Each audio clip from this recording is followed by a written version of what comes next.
So, there's a mysterious doorway in the middle of Antarctica. Some people think it's Bigfoot's vacation home, or a shuttlecraft from Star Trek, or maybe a door to Agartha, a mythical kingdom some people believe is located in the center of the Earth. Well, the scientists debunked all these poetic theories and explained that what looks like a mysterious doorway is located in an area of fast sea ice. It's offshore of the coast and is full of little islands with shallow water around them. When ice flows around hard rocks hidden underneath, it can create patterns that look odd but are totally normal. In this spot, the ice is thin, so the rocks underneath have a big effect on how the ice moves. The cold winds in Antarctica also shape the ice and snow and make it look like they're lines and shapes. So, the mysterious doorway is just a rocky ridge poking out because the ice has melted a little. The top of the doorway is the tip of the rock, and the sides are snowy trails left by strong winds blowing in the same direction. It's essentially an iceberg that got stranded and is melting in one place. One YouTuber found another out-of-place mysterious object more than 150 miles off the shore of Antarctica, a 400-foot-long ice ship. The internet went wild with theories like that the ship must have ended up there right from the Bermuda Triangle. But there was no scientific proof that it was a ship and not just a large chunk of ice. And once some other internet users revisited the place, they noticed the ice melted in the summer and the hypothetical ship was gone. Another mysterious Google Maps find in Antarctica was a pyramid. And before you make up an exciting theory about how the ancient Egyptians built a secret base here, I have to tell you it turned out to be just a mountain. It's part of the tallest mountain range in Antarctica that stretches for almost 250 miles.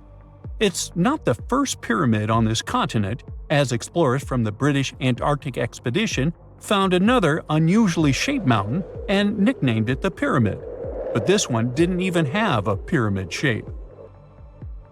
Here's one Antarctic find that definitely won't disappoint you: a giant ice shelf that reminded scientists of the Grand Canyon. A special submarine robot named RAN covered over 600 miles under the thick ice and brought back some amazing footage of icy mountains, valleys, flat plateaus, and swirly patterns made entirely of ice. One of the strangest things RAN found was giant bowl-shaped holes, or scoops, in the ice. Sadly, scientists lost track of the robot. They think that curious Weddell seals may have accidentally bumped into RAN and caused it to get stuck. To save energy, RAN probably shut itself down, and the scientists couldn't find it again.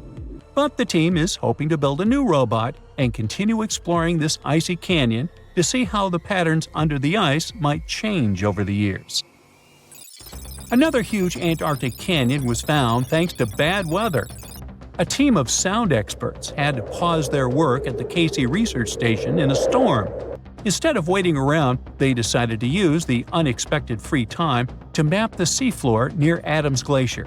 And that's how they found a canyon that is almost 7,000 feet deep, almost 30,000 feet wide, and stretches over 28 miles away from the glacier. During the mapping, they discovered just part of the canyon before they had to go back to the research station. But when bad weather came in again, the ship went back and mapped more of the canyon. They were working in waves up to 13 feet high and super powerful winds, but they managed to get about 15 hours of data to complete their map. On the way back to Australia, they stopped one last time, and now they've got a full picture of the canyon. Studying it is helping scientists learn more about the history of glaciers and the interaction between the Antarctic ice sheet and the ocean. Now, there's a frozen lake in Antarctica called Lake Enigma. For a long time, people thought the lake was completely frozen solid. But during one expedition, researchers found that under the thick ice, there was a layer of liquid water about 40 feet deep. To learn more, they drilled through the ice and sent down a camera to explore what was hiding in the lake's depths. The lake's water, which they think comes from the nearby amorphous glacier through a secret underground pathway, was filled with strange microbial life. These tiny microbes lived in mats that covered the lake bed. Some of the mats were thin and spiky, and others looked like crumpled carpets, or even small tree-like shapes that grew up to 16 inches. Many of the microbes could make their own food through photosynthesis, just like plants do, and it gave the lake a high amount of oxygen. One of the coolest discoveries was a type of microbe which usually lives in low-oxygen places.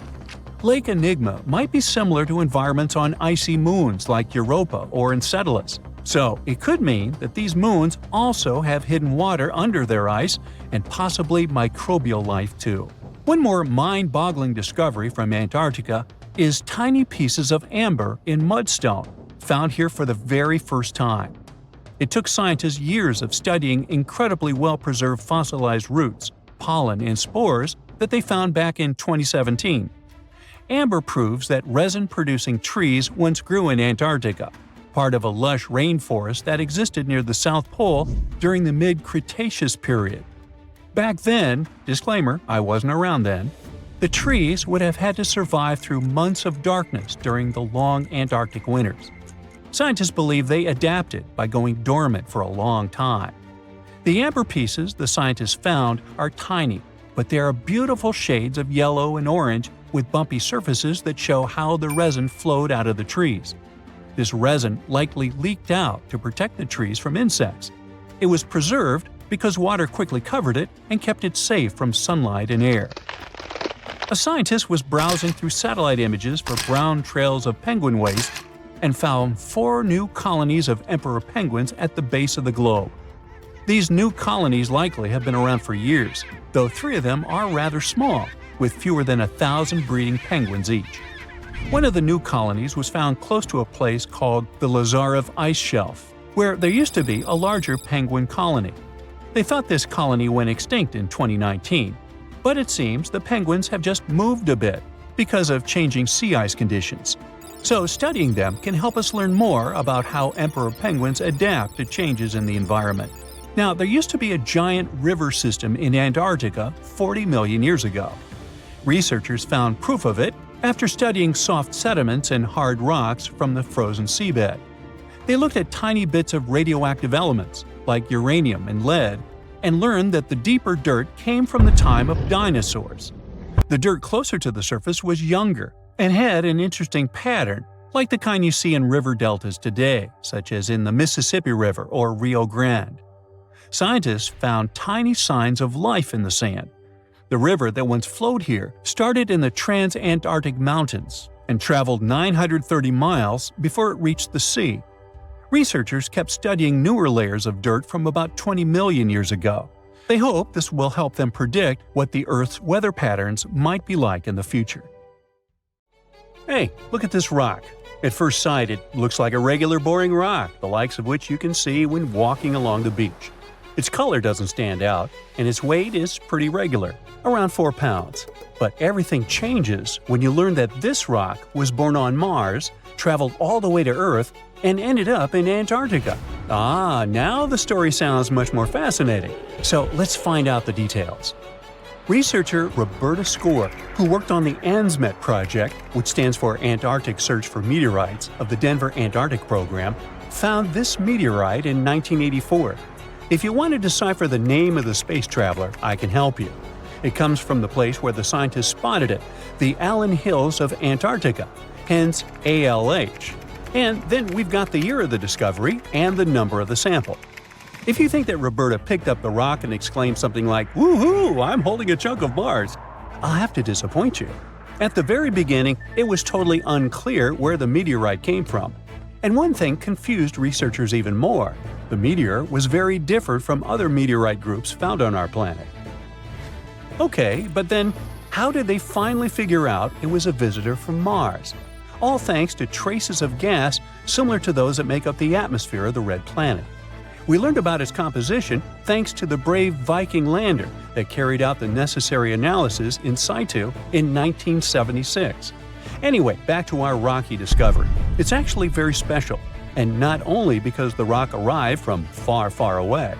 Among those several thousand meteorites found on Earth, just around 100 have likely come from Mars. And even so, our guy is different from them and seems to be part of a separate group. So let's go into the past and follow the life story of this cosmic traveler. It most likely formed around 4 billion years ago on its home red planet. One day, which wasn't very different from others, turned out to be life-changing for this peaceful rock. A meteorite impact catapulted into space, and it started its own journey as a small asteroid. At that time, it was way larger than at the moment of discovery on Earth. At one point, ALH got close to Earth and, who knows, probably decided to explore something. That's how, 13,000 years ago, it ended its space journey by colliding with our planet. At the moment, this Martian fragment is the oldest we've got. But at first, it wasn't all that popular. Only in 1996 did it become way more famous after a groundbreaking discovery. You see, some NASA researchers started wondering, well, the fragment is obviously very old, but then, could it have recorded any traces of life that could have been thriving on Mars at the time ALH formed on the Red Planet? And guess what? Those scientists turned out to be right. They detected traces of very fine magnetite particles. Those were completely similar in structure and chemical composition to the particles we have on Earth. They're called magnetofossils, and magnetotactic bacteria produce them. So it might mean that, at one point, there were some forms of life on Mars. In April 2020, scientists from the Japanese Space Agency made another discovery. They detected nitrogen, containing organic material of Martian origin, in our meteorite. So, who knows what new, astounding secrets further examination of the meteorite might reveal? At the moment, though, all you can do is travel to Antarctica and find more of them. The thing is, this place is great for meteorite hunting. Surprisingly, we have found nearly 50,000 meteorites in Antarctica, and hundreds of thousands are still waiting to be discovered. Each of these space rocks can tell us a story of the evolution of the solar system. For example, the very first lunar rock found on the icy deserted continent proved that chunks of space objects larger than asteroids can also end up on Earth. So, let's say you got inspired and decided to go meteorite hunting all the way to Antarctica. Well, get ready for some serious challenges. Despite their potential abundance, finding space rocks isn't as easy as it might seem. You'll have to visit remote areas, and there's still no guarantee that you'll be able to spot a meteorite. And that's actually a huge problem. Meteorites are vanishing from sight. Currently, scientists find about 1,000 meteorites in Antarctica each year. But, according to a new study, about 5,000 more get hidden out of sight every year. The culprit is warming temperatures. Worried scientists created a model that could help them figure out where those meteorites might surface. This model was quite complicated, taking into consideration snow cover, surface temperature, the speed at which ice flows, and even the steepness of the terrain. After that, they ran simulations under various warming scenarios. It turned out that meteorites indeed sank out of sight as temperatures rose. To say that the researchers were upset is obvious. They didn't expect that climate change would affect their work so much. Even though those areas are below freezing, people still managed to ruin a crucial archive of the solar system. But let's get back to your meteorite hunt. If you want your chances to find one to be higher, travel to the base of mountains or outcrops where ice, which usually flows to the lower ground, is forced to move upward. But make sure to take your windbreaker with you. In those places, powerful winds brush away snow, exposing bright, vivid blue ice. Instead of melting, this ancient ice can change directly into water vapor, and it helps expose meteorites that would otherwise remain hidden. You need to hurry though. Meteorites at the surface disappear quickly. Even when temperatures are well below freezing, the rocks can still absorb some of the sun's heat and melt the ice. It's like they're creating underground, or shall I say under ice, tunnels for themselves, sinking and hiding from sight. Sometime later, refreezing closes the entrance to those tunnels, effectively trapping meteorites inside, tucked out of sight. Now, scientists admit it's very tricky to find working methods to spot meteorites. And if we don't hurry and develop such methods, we might lose between 80,000 and 250,000 space rocks in total. No wonder scientists are on a mission to find more meteorites. They're focusing on meteorite stranding zones. Those are places where meteorites often gather on the surface because of specific features of geology, ice flow, and climate conditions. As you already know, you can find meteorites on blue ice without snow cover. This makes meteorites easy to spot. But finding such hotspots is often pure luck.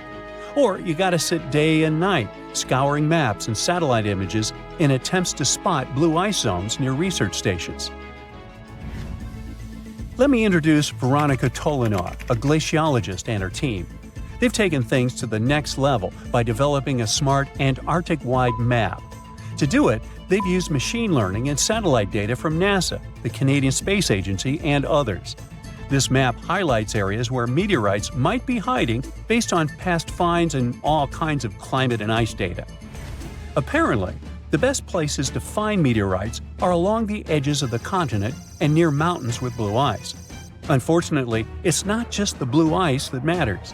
The temperature and speed of the ice flow are also super important.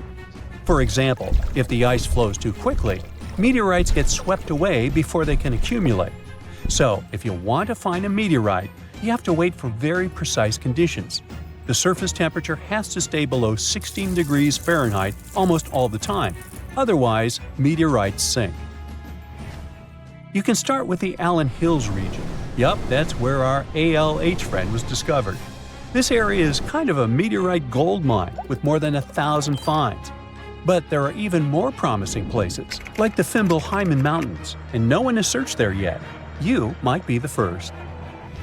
In any case, with this new map, researchers developed a where-to-go index that ranks the best meteorite hunting spots, making future field trips much more targeted. And with plenty of blue ice regions still unexplored, there are tons of meteorites just waiting to be found.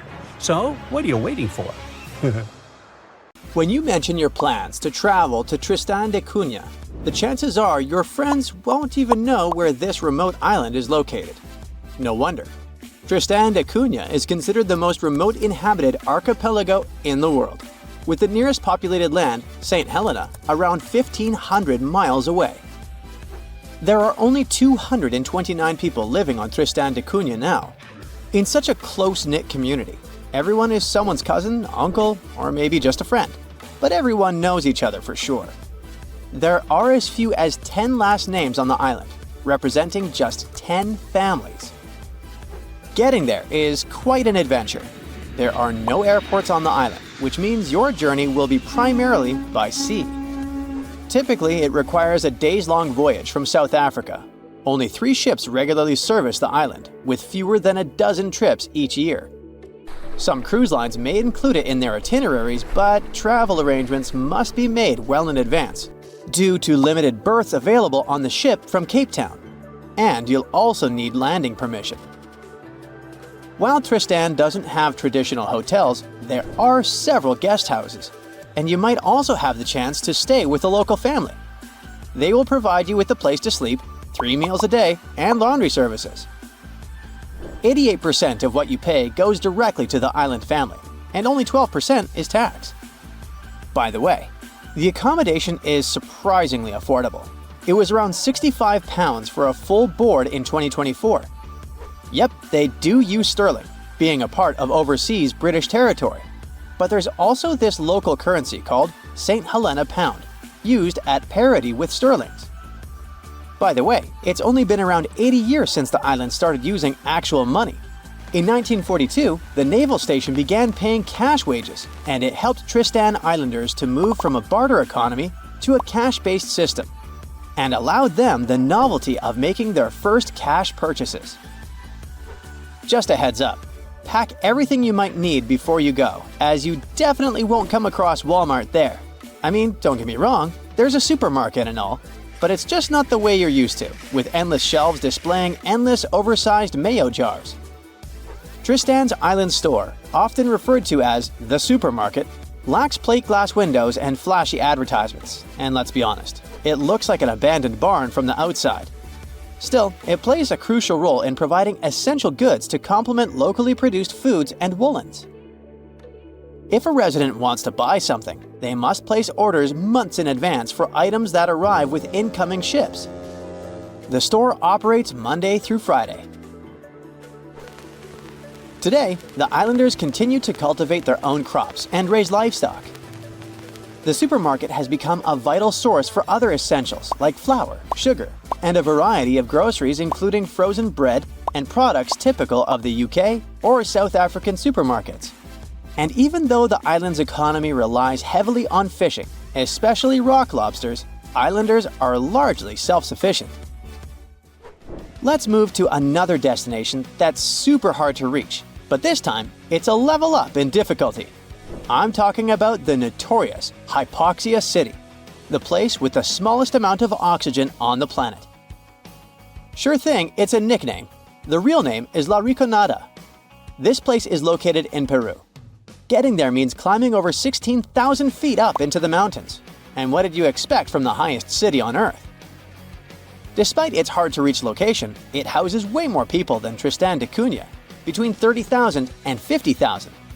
And while the island in the middle of nowhere looks idyllic, the Peruvian city of La Rinconada has very different looks. The urban layout features predominantly low-rise residences, where essential services are limited.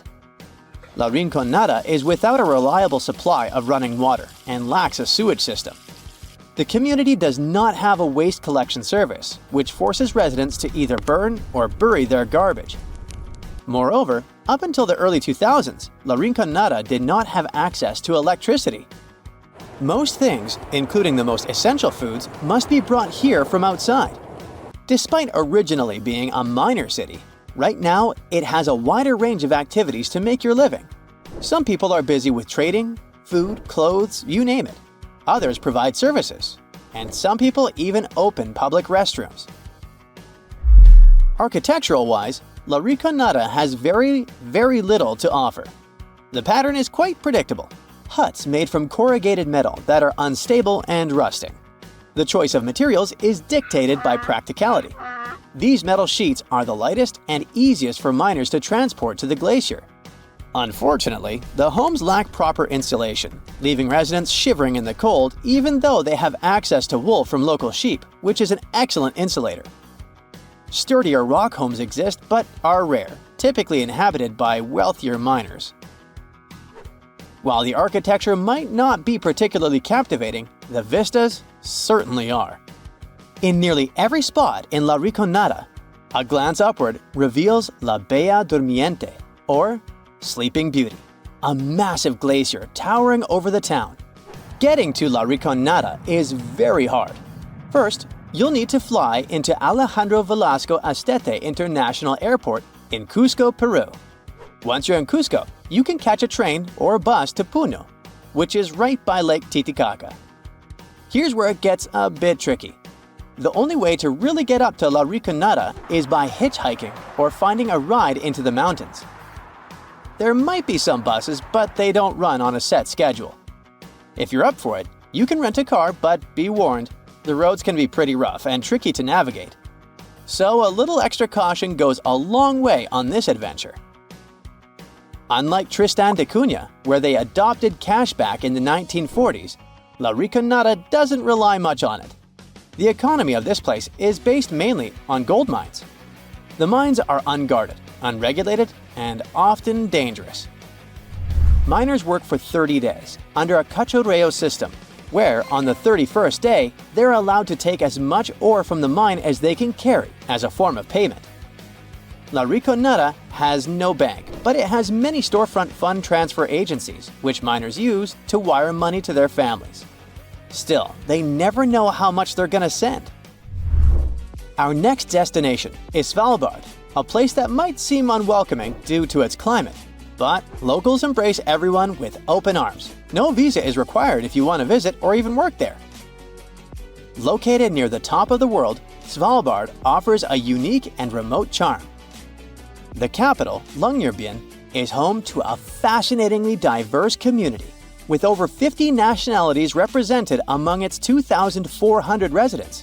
You might even spot a polar bear wandering into town on occasion.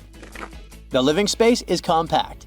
There's just one grocery store, and the streets are numbered instead of named, adding to the town's distinctive feel. Longyearbyen also boasts a university center with around 300 students. Interestingly, every student must learn to use firearms for safety in the surrounding wilderness. Originally, it was founded as a mining town, just like La Rinconada, but the focus has shifted mainly to tourism. However, a quirky tradition remains from its mining days. Visitors and residents alike take off their shoes when entering hotels and restaurants, a practice born out of the need to keep coal dust at bay. The last destination for today is Palmerston Island, a remote coral atoll in the Cook Islands, located about 290 miles northwest of Rarotonga. Famous traveler James Cook visited it on June 16, 1774, and the place was uninhabited at the time, despite ancient graves found there.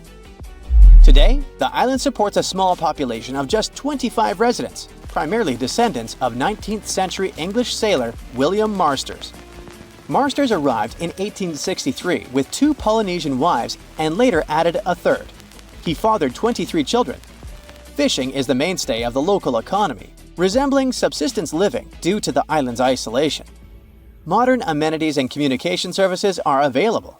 Although there's no airport, cargo ships visit periodically. Look at those lush coniferous forests and tundra. What a wonderland! You may have mistakenly thought it's Canada, but it's not. It's Antarctica, about 34 million years ago. So what makes Antarctica this frigid today?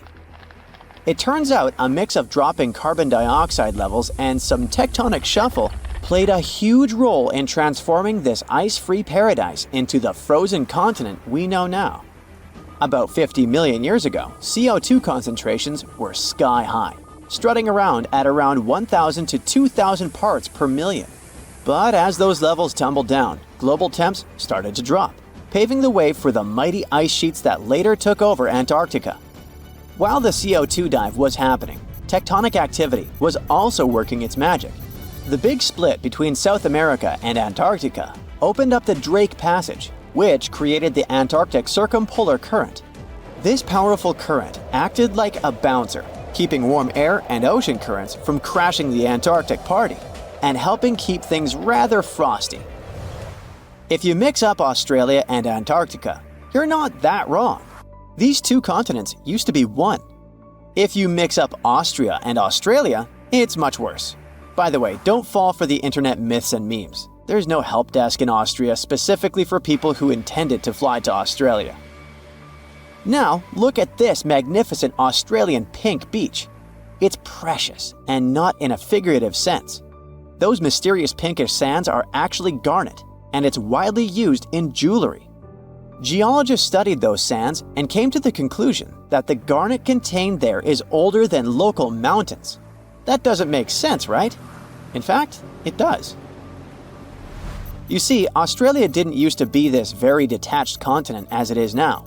Many millions of years ago, Australia and Antarctica were part of the supercontinent Gondwana, and glacial erosion released the garnet, which eventually made its way to the beach. These sands formed when South Australia was flat and chill, long before the mountains appeared.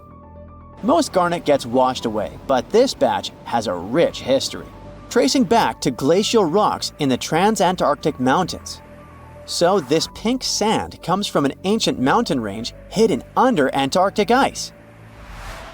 Not only does Antarctica ice hide gems like garnet, if you look harder, you might find entire buildings. Sounds insane, but this is exactly what a British explorer did. His name is Chris Brown, and he uncovered an entire building beneath the ice. He was traveling to the pole of inaccessibility, and it all started with a bummer. Chris and his son had their plane broken. Suddenly, they spotted a lone bust peeking out of the snow. This place was an old meteorological station. Despite freezing conditions, Chris and his son Micah had a blast exploring. Chris is on a mission to conquer all 7 earthbound poles of inaccessibility and has tackled 5 so far. I guess you already know that Antarctica is the largest desert on Earth, much larger than the Sahara or the Gobi. Still, despite being the driest continent on Earth, it boasts a seriously weird waterfall. Nestled in the mesmerizing McMurdo Dry Valleys, it's 5 stories tall and looks like it's gushing blood. It's even called Blood Falls. It may look outlandish and even frightening, but its nature can be easily explained. The water that creates this crimson cascade was once a salty lake, but over time, it became sealed off from the outside world when glaciers formed on top of it.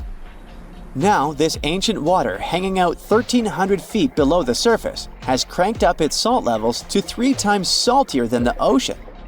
This salt water is also loaded with iron and gets zero oxygen or sunlight. When the iron-rich water trickles through a crack in the glacier and meets the air, it rusts up, turning dark red. You may have mistakenly heard that no bug species belongs to Antarctica, but it's not exactly true, because there's this tiny Antarctic midge living there. Plus, there are some spiders too. Those aren't your average spiders hanging out in the darkest corners of your apartment. Those are critters lurking in the chilly darkness of the Antarctic ocean floor. These little marine creepers are actually arthropods and can stretch around 20 inches across. As if that wasn't bizarre enough, they also breathe through little holes in their legs. Quick question. What's the color that you associate most with Antarctica? I'm sure it's white. That's my association too. However, Antarctica may look like a slice of watermelon. That colorful snow comes courtesy of a tough little algae called Chlamydomonas nivalis. When things start to warm up during the Antarctic summer, these little guys release their vibrant red and green spores, painting the snow in wild and funky colors. But it's best to steer clear because that snow is not just a pretty sight. It's also toxic and definitely not edible. Searching for fossils is always a blast, but when you're in one of the most remote spots on the planet, it gets even more exciting. A diverse team of scientists recently hit the mother lode, pulling in over a ton of fossils from ancient marine life, dinosaurs, and birds from the late Cretaceous period, about 71 million years ago. Their adventure kicked off with a flight to South America, followed by a 5-day trek through the infamous Drake Passage. Upon reaching Antarctica, they set up camp using helicopters and inflatable boats. You might be thinking, why dig in Antarctica with all that ice? Well, it turns out there are places where rocks pop up, depending on the season. The team went to James Ross Island, located in the Antarctic Peninsula, and they went there during February and March. And that's one of the few parts of Antarctica where in summer, rocks are exposed, and those rocks can come from the age of dinosaurs. The expedition was a success, as they discovered over a ton of remarkable finds. Next up, the fossils will head to Chile before making their way to Pittsburgh's Carnegie Museum of Natural History. Among their discoveries, they found relics dating back about 71 million years, alongside some around 67 million years old, including plenty of snails, clams, and various marine creatures. Yikes! Look at this creepy sea worm. It could live in LA and be a star in a horror movie, but it chooses to call the chilly waters of the Southern Ocean near Antarctica its home. These worms can grow up to 8 inches long and 4 inches wide, but don't let their spooky exterior trick you. Research suggests they might actually be superheroes in disguise, playing a vital role in keeping ecosystems buzzing. Now, see that head? It's not really a head. It's just a retractable throat that helps this toothy creature chow down on its meals. Antarctica has many creepy critters to offer. Let me introduce you to the Antarctic strawberry feather star. It's not like Patrick from SpongeBob though. It's more like a deep-sea creature straight out of a horror movie.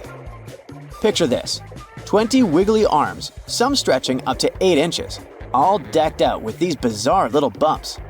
Yikes indeed. Back in 2014, scientists buried 34 seismic monitors in the snow on the Ross Ice Shelf, which is huge. Think of it as an ice slab the size of Texas, just chilling over the Southern Ocean. These clever little machines picked up a nearly non-stop buzzing. Even though our human ears usually can't catch these low-frequency sounds, scientists have worked their magic and made them audible for us. They even shared the creepy audio online. A glaciologist from the University of Chicago says that if you could hear this vibration, it'd sound like a swarm of cicadas taking over the backyard in late summer. But these glacier explorers weren't trying to capture spooky tunes. They're actually on a mission to monitor the Ross ice shelf because things are heating up, literally, and the ice is melting faster than ice cream on a hot day. Ice shelves are like Earth's safety plugs, keeping all that massive ice from surging into the ocean. So what exactly is making all that noise? It's likely just strong winds whipping across ice dunes, creating a kind of natural vibration.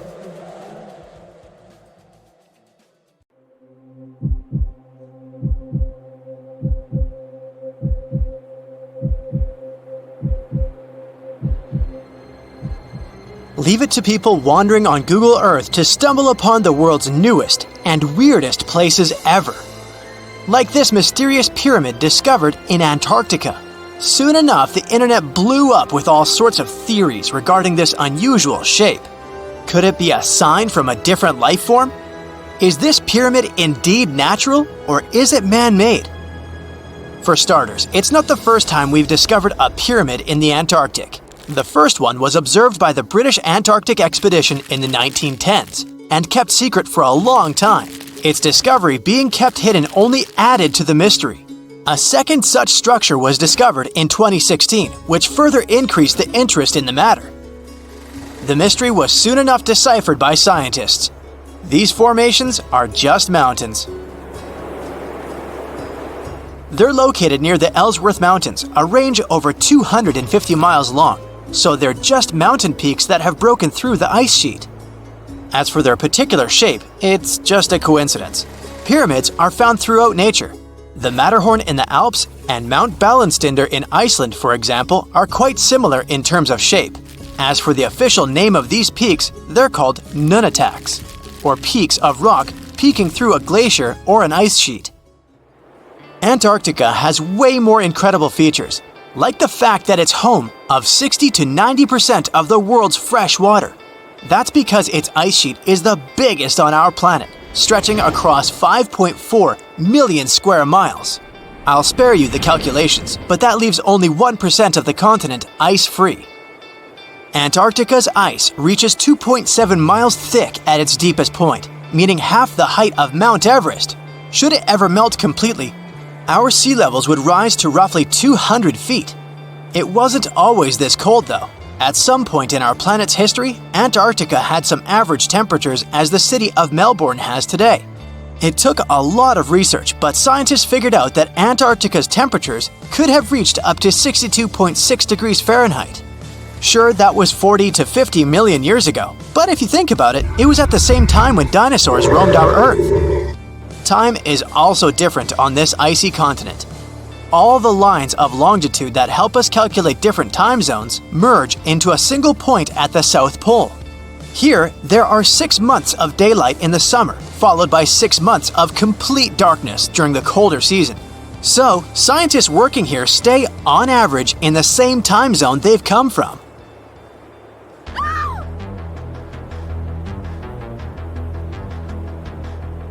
The Bloodfalls aren't a chapter of a thriller movie.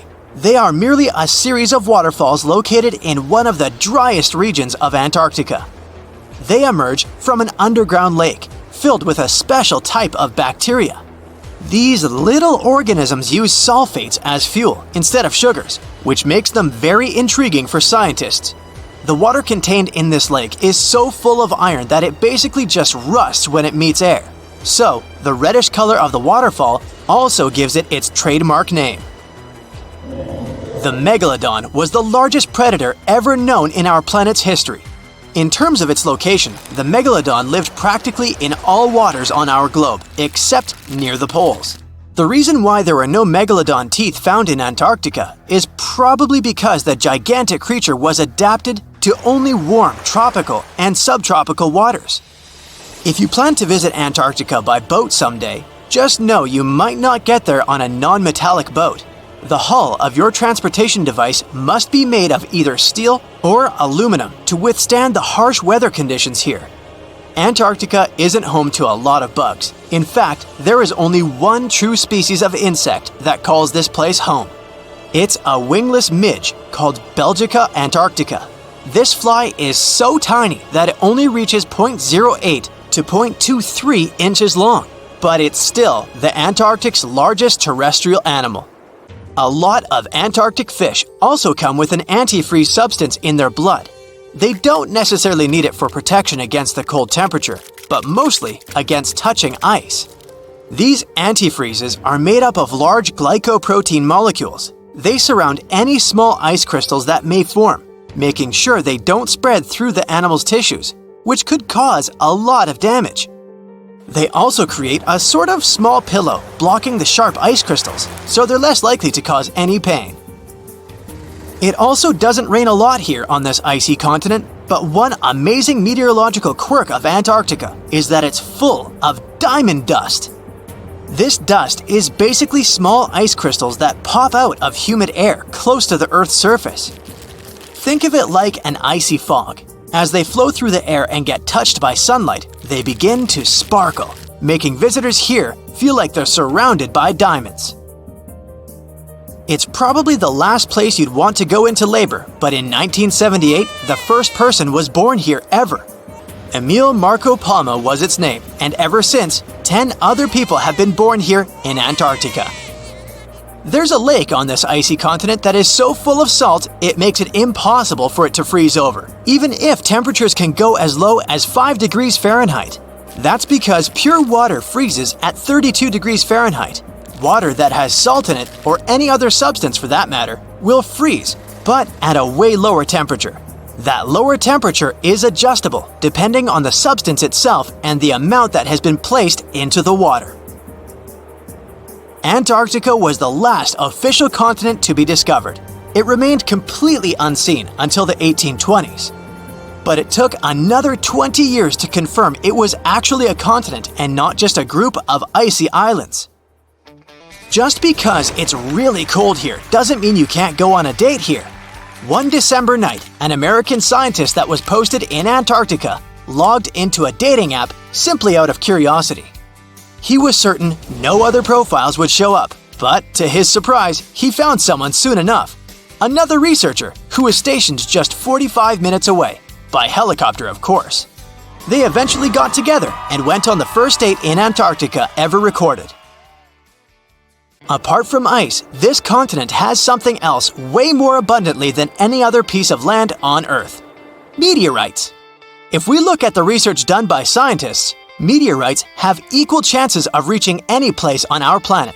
However, once they go through our atmosphere, the situation is a bit more complex. That's because different climates on our planet, like the humid ones found near the jungle, have a lot of moisture and oxygen, which will corrode most meteorites. The climate in Antarctica is really dry, so the possibility of meteorites corroding is little to none. More so, it's way easier to spot these rocks on the icy white surface of this area than in any other place on Earth. If you're not scared of the cold, you'll surely freak out when you hear about the winds here. That's because Antarctica is for the most part the windiest place on Earth. Wind speeds have been reported here to reach even 200 miles per hour. Consider Lake Enigma. What a fitting name. It's already strange enough because it's not even supposed to exist. But now, we stumbled upon actual life deep beneath it. And this just might help NASA in their search for life in outer space. The lake lies deep in the icy heart of Antarctica, so it's not really a water pool like we're used to, more like a lake-like block of ice, or so we thought.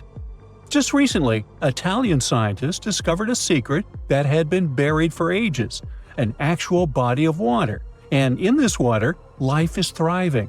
Various microorganisms, and even some weird little hunters. Which is super weird, since Enigma sits in a remote and harsh corner of our planet, the northern Victoria Land in Antarctica.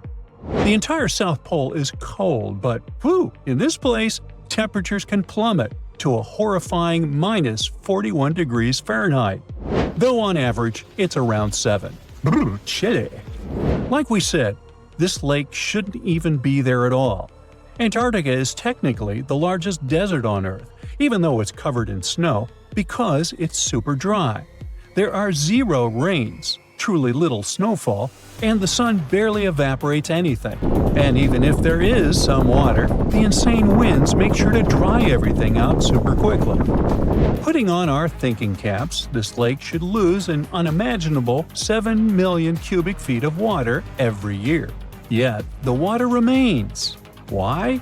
No one knows. Scientists say there could be something deep underground that refills it constantly. They just have no idea what that might be. Maybe deep underground rivers, melting ice, or something else entirely. But hence the name, the Enigma Lake. The block of ice we mentioned is permanent and super thick, at least 36 feet of it, and that's higher than a 3-story building. So researchers decided to check out if there's anything beneath it. They used a so-called ground-penetrating radar, a super smart echo detector for the ground. This radar sends invisible radio waves into the Earth. When they hit something underground, like rocks, water, or anything else, they bounce back to the device. By measuring how long it takes for the signal to return and how strong they are, we can determine the distance and what exactly the radar hit. That's how animals like bats, whales, and dolphins can see underwater. And we humans stole this cool nature idea to research buried structures and hidden caves. Scientists used this device all over the Enigma surface. This way, they were able to create an entire map of this under-ice world beneath. The water itself wasn't surprising. It's the unique ecosystem in it that shocked them. Unfortunately, no secret monsters or extraterrestrial secrets this time. But there are microorganisms there that may not exist anywhere else on Earth. Somehow, these creatures have managed to survive in complete isolation and extreme cold. It's not that we don't know these microorganisms, we've met them before, just not exactly like this. There are a couple groups hanging out down there. The first one is Bacteroidota. They love breaking down complex molecules, especially in your stomach, and help digest tough plant fibers. They mostly hang out inside us, but in the outside world, we might occasionally find them in soils and oceans. Then Actinobacteriota, genius chemists among bacteria. They decompose organic materials and help the soil get healthier. They're also famous for producing antibiotics, so we owe a lot of our medicine to them. The third one is Pseudomonadota. These guys weren't a surprise. They're crazy adaptable. They can thrive pretty much anywhere, from soil to water to the human body. Some of them are good, helping plants grow and in nutrient cycles, but others can be opportunistic pathogens. Ooh, bad guys. But what is actually a surprise is that Lake Enigma has tons of passibacteria. They're ultra-small even for microorganisms and can barely do anything themselves. So they prefer to live in symbiosis or be little parasites, relying on their hosts for nutrients and other necessities. All these little chompers might be ancient. They could be remnants of a time before the lake froze over completely, which is hundreds of thousands of years ago. It's simply weird to encounter these bacteria in the Enigma Lake, especially the little parasites. Passibacteria usually love low-oxygen environments, but this lake is very oxygen-rich, not even mentioning an almost 40 feet of ice above. So all this means that even though we know who these guys are, this specific species might be new to us. They could have evolved with some unique adaptations and abilities using the lake's unusual chemistry. They probably rely on a super simple and delicate food web. Some of the microorganisms produce energy from light, well, whatever light gets down there, or the lake's chemicals. The symbiosis guys most likely survive by living on or inside their neighbors. Yep, these microscopic creatures hunt each other. Nope, things can't be peaceful even in a place like that. If we find out what their secret to survival is, we might learn more about chemistry, medicine, and even extraterrestrial life. Because if life can endure such extreme conditions, then it can probably appear pretty much anywhere, including our closest neighbors, Europa or Enceladus, the moons of Jupiter and Saturn. They definitely hide oceans beneath their frozen surfaces, and now there's a very high chance there might be some life there. Antarctica must be the closest thing we have to extraterrestrial exploration before we actually land on other planets. It's full of hidden mysteries and surprising creatures. Even outside of Lake Enigma, the South Pole harbors life. Just take the McMurdo Dry Valleys, which are often referred to as Earthly Mars. These are among the most mysterious and extreme places on our planet. They're stretching across Victoria Land in Antarctica, and this is one of the driest places on Earth. Makes sense if you remember the name. Surprisingly, unlike other parts of the South Pole, this land is almost entirely devoid of snow and ice, just lots of super cold ground. There might even be some sand dunes nestled here and there between the rugged mountains. The ground is mostly covered in loose gravel, scattered with ancient rocks made of granite, and something interesting called gneiss, just spelled differently. It's the type of rock that's been through a lot, literally. It's usually born when granite and sedimentary rocks have to endure insane pressure or horrifying heat for a while, a process called metamorphism. These conditions are so intense that they literally rearrange the minerals into layers. That's why gneiss has such beautiful foliated looks. It's the planet's version of baking a layered cake. It's amazing because this place is almost exactly the way it was millions of years ago. These valleys are frozen in time, and they give us a little glimpse into Earth's distant past. And that includes life. Once again, local winds are absolutely terrifying gusts of cold air racing downhill, and they evaporate snow faster than it can even melt. So, logically, you shouldn't find much water here, not even mentioning life. But somehow, you can still stumble across frozen lakes and saline ponds in the dry valleys. And local life stretches all reason and our understanding of biology. It exists inside the rocks themselves. Microorganisms are hidden in slightly moist cracks and crevices. Deep inside, there's endolithic bacteria. These guys are super chill. Instead of moving around like other microorganisms, they always stay put inside their little rocky homes. How do they survive? Through photosynthesis. Just like plants, they take teeny tiny parts of light that gets in crevices and acts like little solar panels, getting energy from the sun. Meanwhile, in another place, beneath the Taylor Glacier, there's bacteria that literally doesn't eat anything. Not comfort, not sunlight, not even oxygen. These guys rely on a diet of dusty rocks and sulfur to fuel their weird metabolisms. By breaking down sulfur and iron, they get energy to sustain themselves. This way, they easily survive in deep seas at sub-freezing temperatures, completely cut off from sunlight, oxygen, and the world itself. This place is fascinating for both its life and the lack of it. In some parts of the valleys, like University Valley, yes, that's what it's called, the permafrost is so harsh that no microbes were found at all.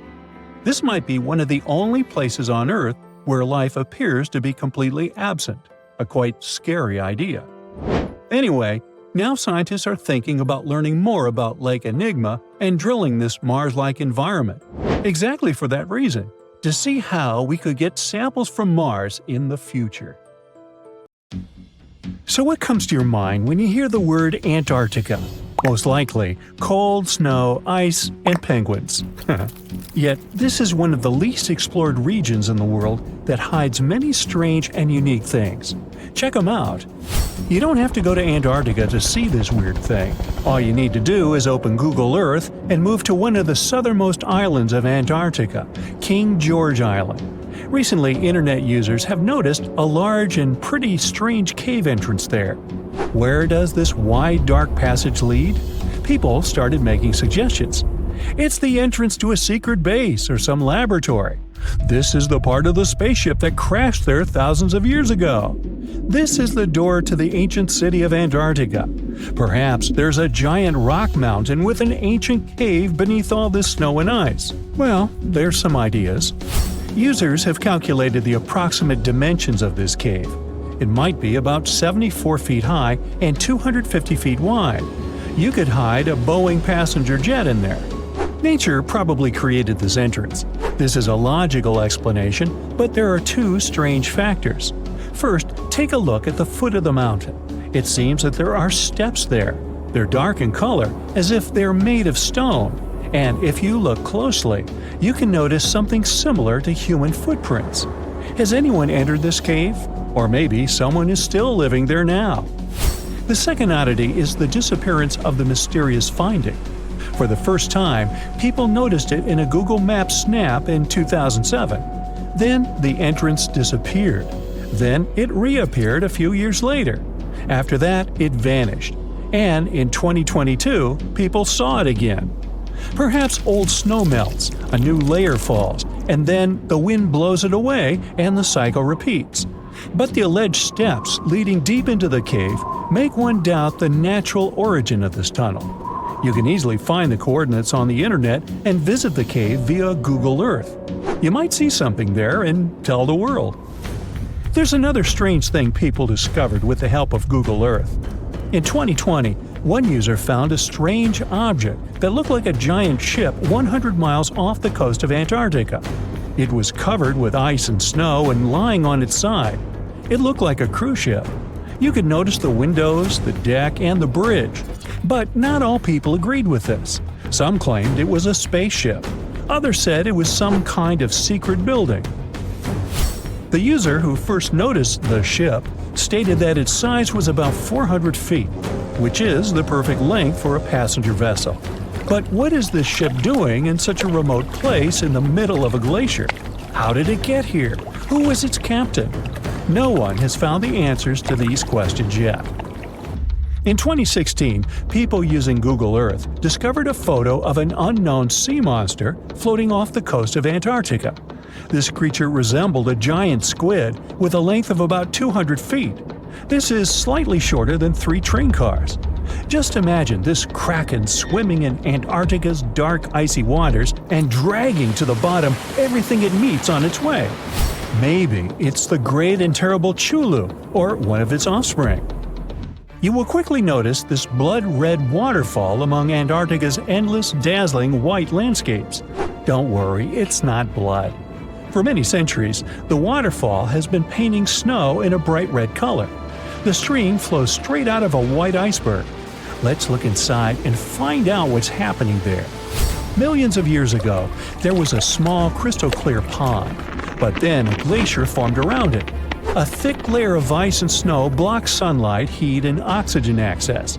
For millennia, the reservoir remained in this cold vacuum. But at one point, the water made a hole in the icy wall and broke out. When this salty water comes into contact with oxygen, it immediately turns scarlet or rusty. Antarctica is the only place where you can find such a unique natural phenomenon. One of the driest places on Earth is located in Antarctica. It's one of the most lifeless deserts in the world, the McMurdo Dry Valleys. In this desert, you won't see the scorching sun, hot sand, and cacti. A desert means a place with a lack of precipitation and life. The McMurdo Dry Valleys meet these parameters, but this place is also unique for Antarctica, since you won't find glaciers there.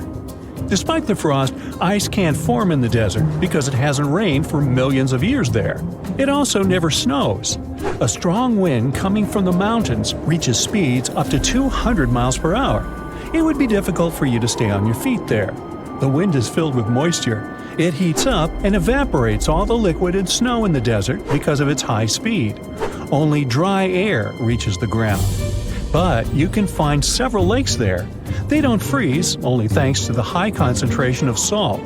The water is so salty that large life forms can't develop there. But scientists have found microscopic organisms near the lakes. 20 million years ago, Antarctica was filled with swamps and trees and swarming with insects and animals. But now, it resembles the surface of Mars, literally. Scientists and astronauts are exploring such regions as the McMurdo Dry Valleys, since the natural conditions there are similar to those on the Red Planet.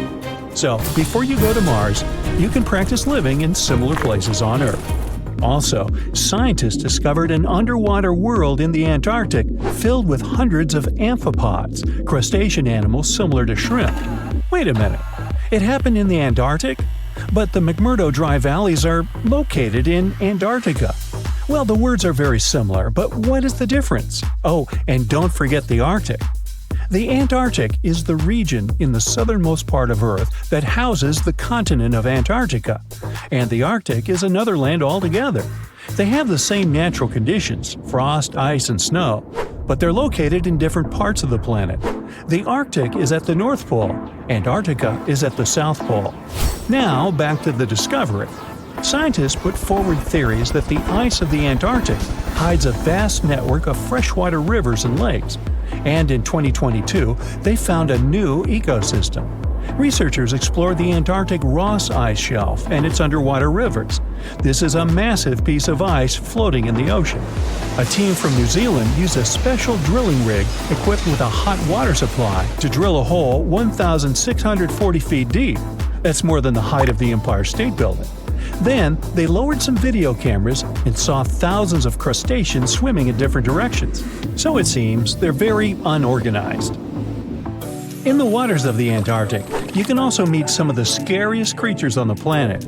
These are sea spiders. They got this name because they resemble land spiders, but they're actually a species of marine arthropods. And unlike land spiders, those in the ocean are much larger.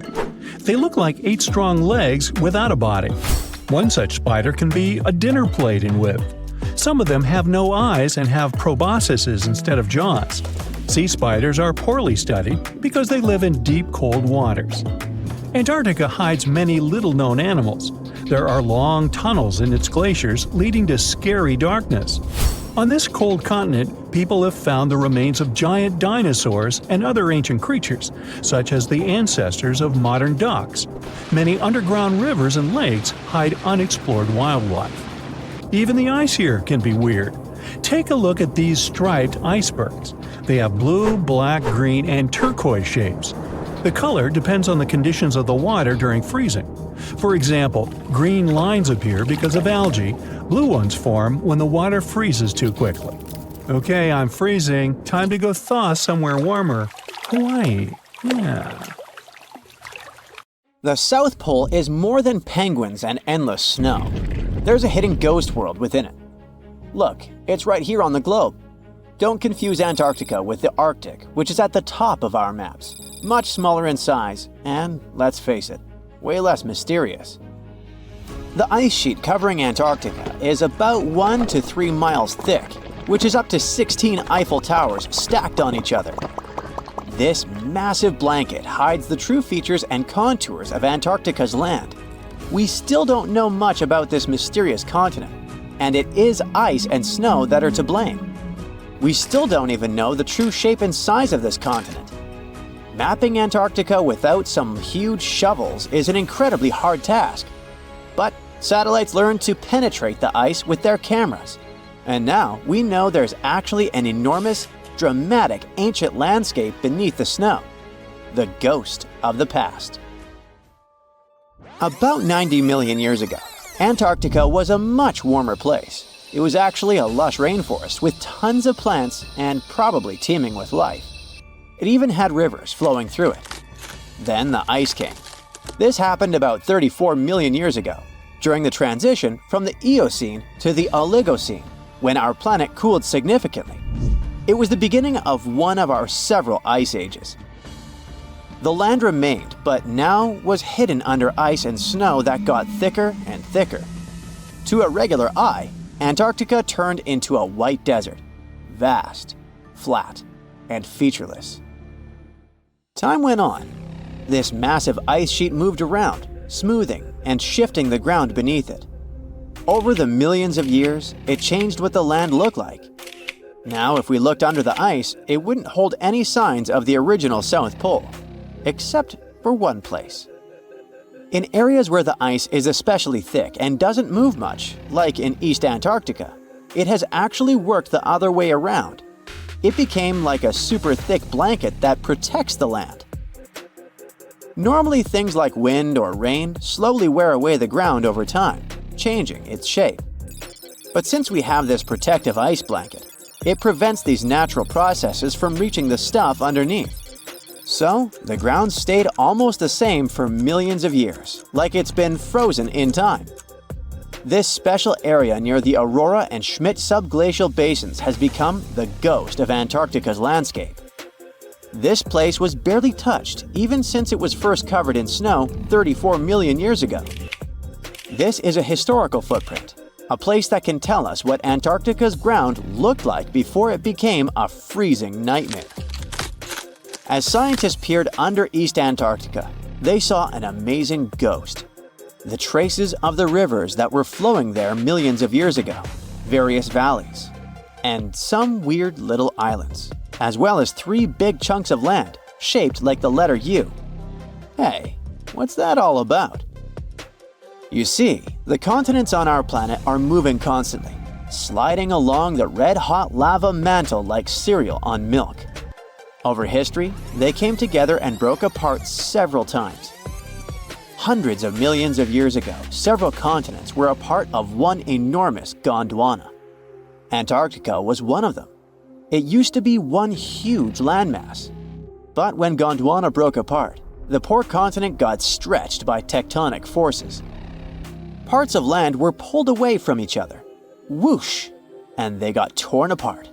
And that's how we got these big chunks or blocks of land under thick layers of ice. In any case, scientists now want to explore this ghost a bit more.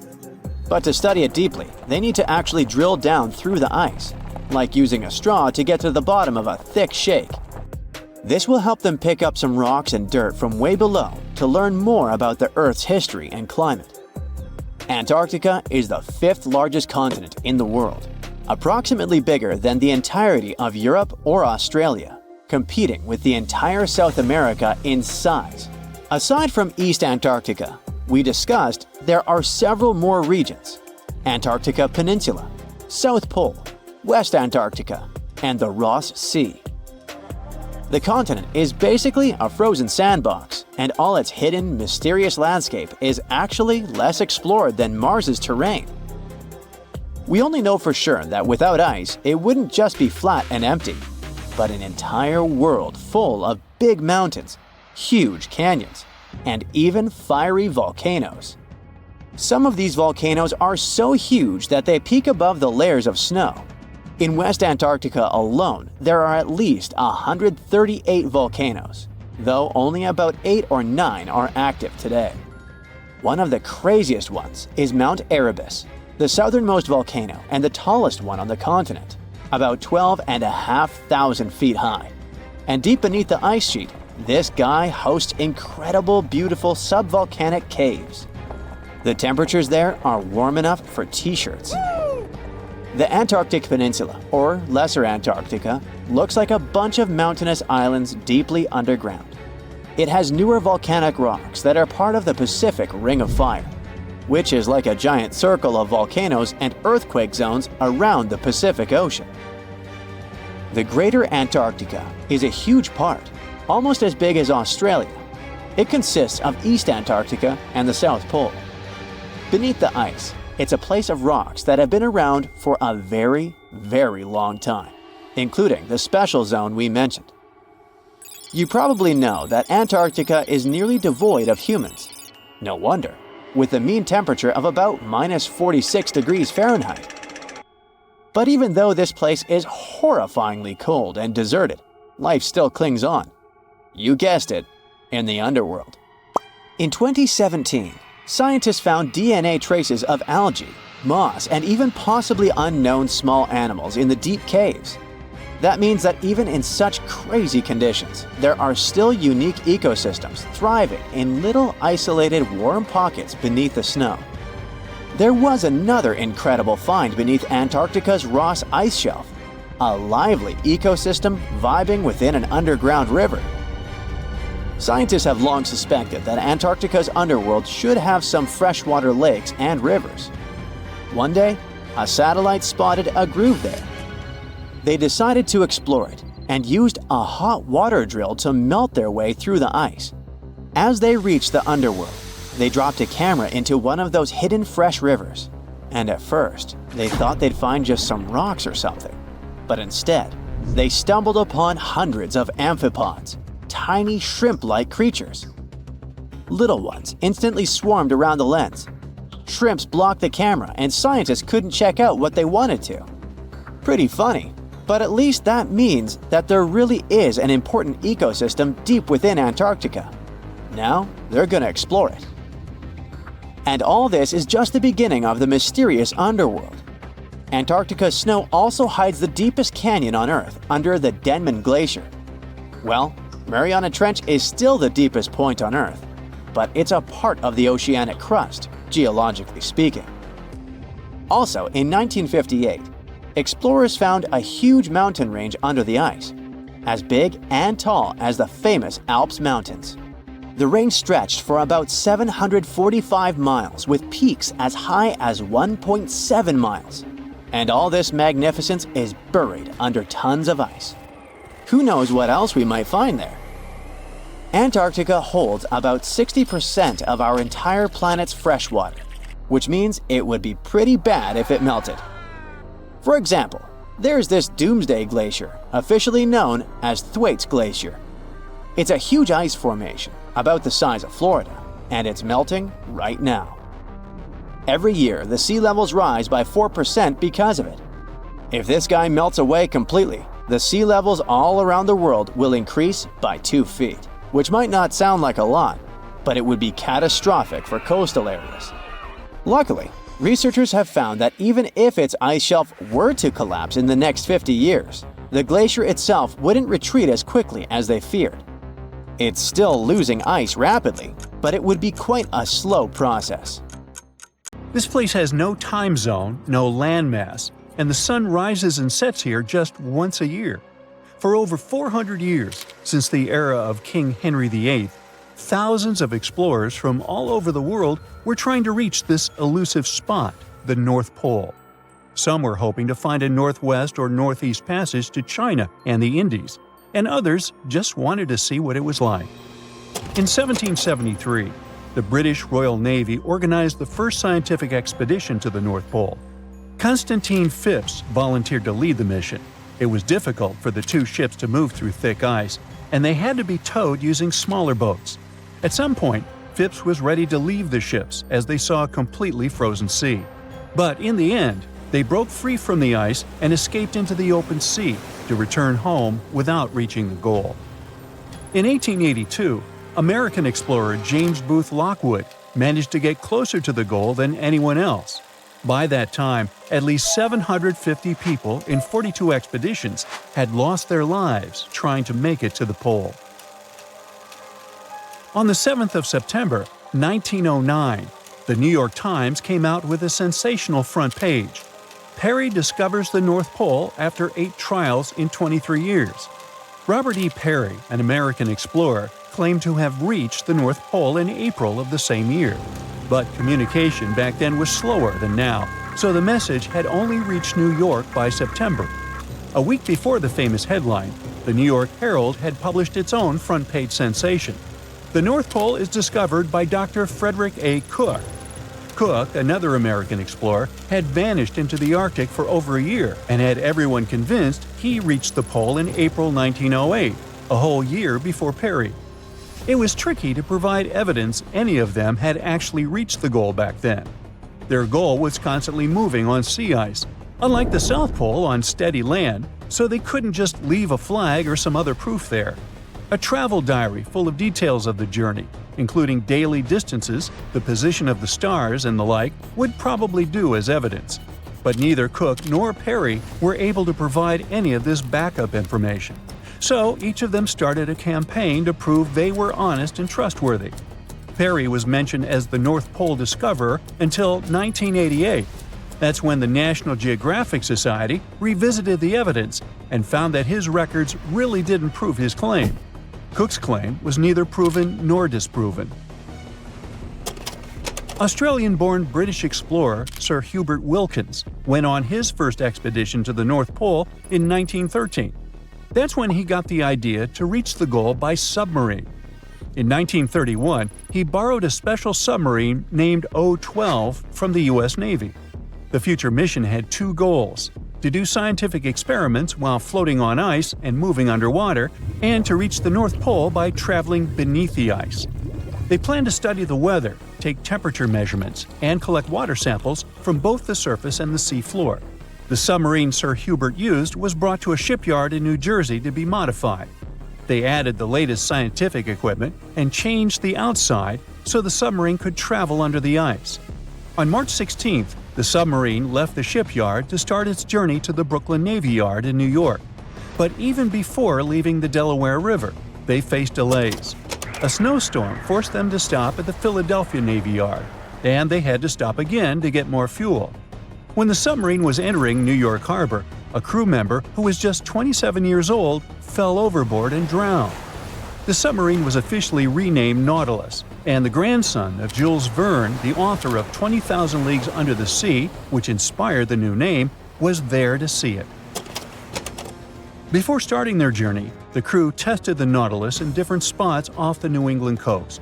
They faced criticism and were already 2 months behind schedule, so they decided to head straight to England. During their trip across the Atlantic, they sailed into severe storms. On the 13th of June, the starboard engine broke down. Then, the port engine failed because it was overused. While crossing the Atlantic, Sir Hubert Wilkins kept radioing the submarine's position back to the United States. After both engines failed, they sent out an SOS. On June 15th, the USS Wyoming, a huge ship on a training cruise with naval students, reached the Nautilus. The Wyoming towed the broken submarine to Queenstown, Ireland, and then it was taken to Devonport, England for repairs. They had to wait for spare parts from the United States, which caused more delays. Once the Nautilus was fixed, they headed to Bergen, Norway, to meet the submarine science officers and get more equipment. One of the most important additions in Bergen was a diving chamber, which allowed them to lower scientific tools into the water through a special hatch. On August 5th, the Nautilus finally left Bergen and headed north to find ice floes. They had lots of delays because of mechanical problems and storms. One storm even made the submarine tilt at crazy angles. Finally, on August 19th, they saw the first ice floe. For a few days, they followed the ice's edge, looking for a good spot to dive. 3 days later, they tried to dive under the ice, but discovered that the submarine's diving rudders were missing. One diver went overboard to check and saw that someone must have broken off the rudders on purpose. This made Wilkins think that someone on the crew had sabotaged the submarine because they didn't trust the mission. Even without the rudders, Wilkins still wanted to do some of his scientific experiments. On the last day of August, they found a way to force the Nautilus under a 3-foot-thick ice floe. They had to fill the ballast tanks and adjust the trim. They managed to make more dives under this ice this way before the journey ended. After a few more days of trying to do research, Wilkins decided it was too dangerous to stay at sea. The Nautilus arrived at Svalbard, the Norwegian archipelago between mainland Norway and the North Pole, on September 8th, after going through the worst storm of the trip. They planned to go to a port in England, but another storm caused a lot of damage and made the engines fail, so they had to stop in Bergen again. After getting permission from the United States Shipping Board, the Nautilus was towed out of Bergen and sunk in a Norwegian fjord on November 13, 1931. In 1958, a U.S. submarine with the same name, Nautilus, became the first vessel that reached the North Pole by traveling under the ice. This Nautilus was much bigger than the submarines that came before it. It was 319 feet long and weighed 3,590 tons. For comparison, the other Nautilus was 175 feet long. Unlike other submarines, the new Nautilus could stay underwater for a longer time because of its special atomic engine didn't need air and only used a tiny amount of nuclear fuel. On July 23, 1958, it left Pearl Harbor, Hawaii on Operation Sunshine. There were 116 people on board: Commander Anderson, 111 officers and crew, and 4 civilian scientists. The Nautilus traveled north through the Bering Strait and only surfaced once at Point Barrow, Alaska. On August 1st, the submarine left the north coast of Alaska and dove under the Arctic ice cap. The submarine traveled at a depth of 500 feet, with the ice above it between 10 to 50 feet thick. At 11:15 p.m. on August 3rd, Commander Anderson told his crew, "For the world, our country, and the Navy, the North Pole." and the Nautilus went right under the North Pole without stopping. On August 5th, the submarine came up in the Greenland Sea, and then 2 days later, it finished its historic trip in Iceland. Do you know that NASA explores not only stars, planets, galaxies, or black holes? Hard to believe, but yes. The agency also works on discoveries here on our home planet Earth. So what has NASA recently discovered? Is there life under the ice? While they were analyzing data recently, they discovered something unbelievable hiding under Antarctica's ice. And this discovery not only changes everything we know about the whole water system of the Earth, but it may also help with research about life in space. Humankind's existence might depend on understanding Antarctica and its secrets. So, the recent discoveries reveal vital information about our survival. But before we continue, let's see how much you know about this place, where it's only ice as far as your eyes can see. Antarctica is one of the world's 7 continents in the southern hemisphere. It's the 5th largest continent in terms of total area, and that means it's almost twice the size of Australia. Want to see real meteorites? Go to Antarctica. Due to its dry climate, Antarctica is one of the best places to observe space. But what's even greater is that you can find meteorites on the white surface of the continent. Scientists have already plucked about 45,000 meteorites from the ice, and they think they can see another 300,000.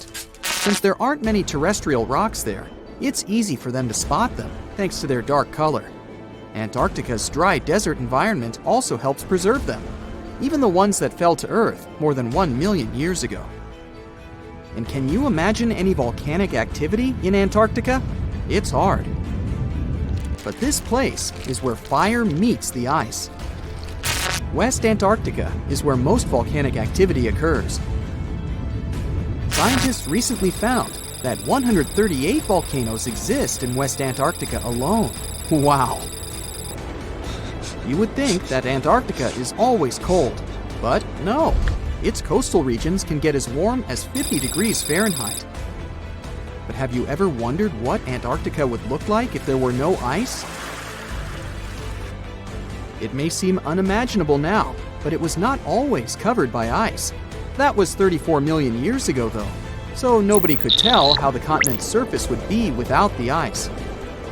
But NASA changed that. They generated computer simulations and created the most accurate map of it as of today. What they saw was incredible. The continent was not flat at all like it seemed. It's pretty bumpy with valleys, rolling plains, and high mountains. But this was nothing next to what they had discovered under Antarctica's ice. So, what is it? Drum roll, please.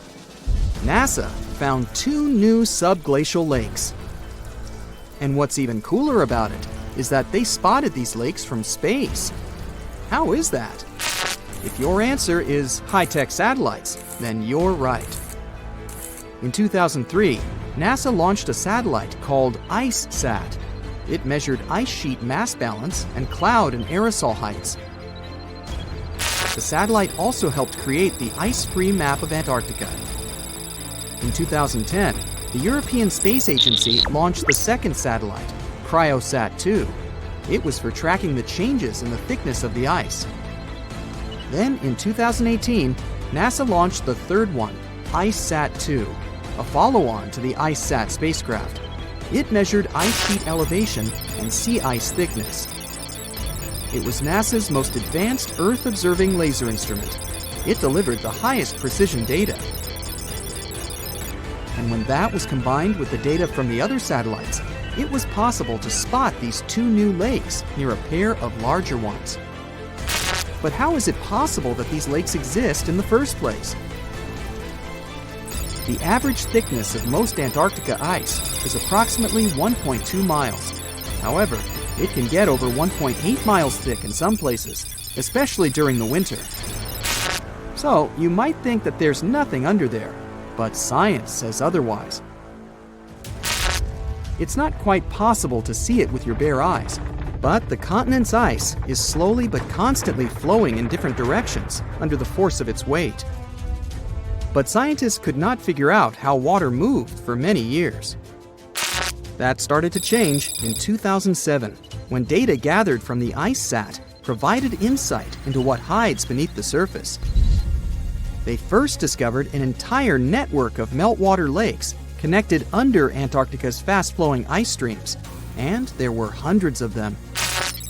Scripps Institution of Oceanography glaciologist Helen Amanda Fricker figured that the elevation changes measured by IceSat happened because of the dynamics of these lakes. They did not hold meltwater statically. Instead, they were filling and draining continuously over time through a system of waterways. And as they did that, the ice above rose and fell. But where do they drain? The ocean, of course, and it drains a lot. A recent study, co-authored by Fricker, found that the drainage of one lake flushed as much as 198 billion gallons into the ocean in only 3 days. Countless mysteries about how nature works are still waiting to be solved. But finding the 2 new lakes will give scientists a better picture of how fast the Antarctic ice sheet will change as the climate gets warmer, and how this will affect global ocean currents and sea level rise. The filling and draining cycle of the lakes also caused the ice sheet to suffer cracks and crevices. So, the information they find from these new lakes will also give them a better understanding of the damage on the surface of the ice. They will also be able to assess how this filling and draining system influences the speed at which ice slips into the oceans and seas. And that means they can evaluate how the added fresh water may alter marine ecosystems. This discovery may also suggest whether life is under the ice. Wow! Scientists drilled through about 3,504 feet of ice and found that water samples taken from one of the lakes contained approximately 10,000 bacterial cells per milliliter. Such a high number of bacterial life is a good sign, because that means the icy waters might also support higher life forms, such as microanimals, and one of these new lakes might even be their home. But the most exciting thing is that the new lakes might help them understand whether life on other planets is possible. Scientists believe any life below the frozen surface of the planet Mars might follow the patterns seen in Antarctica's lakes. So, there is a possibility that they might find critical new information on the type of life that may have existed on the red planet. You wouldn't want to be there during the winter, though. The lowest temperature on Earth you can experience is negative 128 degrees Fahrenheit. In 2010, there was an even lower temperature of negative 135 degrees Fahrenheit. And you may feel this cold much worse due to the strong and dry winds. Did you know that the size of the ice surface on Antarctica also changes throughout the year? It's about 1.2 million square miles during the summer, but when it's winter, it grows to 7.3 million square miles. Yet, despite the change, it remains the largest piece of ice on Earth. Sorry, Arctic, you lose. Do you know these cute little penguins? Consider these animals the locals, because there is no native population in Antarctica. It's a no man's land, because no single country owns it. But do you know who really owns it? 5 different species of penguins, seals, and killer whales. Ha. Despite the continent's harsh conditions, you can visit it as a tourist for fishing and research purposes. Around 5,000 people reside on the continent during summer at research stations. But when winter comes, the number naturally drops down to 1,000. Antarctica's ice blanket makes up 70% of the world's freshwater reserves. Imagine what would happen if it melted. The global sea levels would be raised by almost 200 feet. Ooh, you're diving into the dark and icy waters of Antarctica. The airy blue darkness is enveloping you, reminiscent of the vast expanse of open space. In these depths, where you least expect to encounter any living creature, you suddenly hear a loud, strange sound. A quacking noise, as if a giant duck was hidden in the deep. In 1960, researchers first recorded this sound and named it bioduck. Clever. For decades, they tried to unravel the mystery of its source. Was it a giant kraken? An extraterrestrial spaceship that had crashed into the ocean? A mysterious sea monster? or perhaps an enormous duck. There were many versions, one more bizarre than the other. Oceanographers detected similar sounds in other locations as well, off the western coast of Australia and near New Zealand. They recorded similar but higher pitch signals, which they named bio-goose. It seems the creepy atmosphere of the story disappears with such names.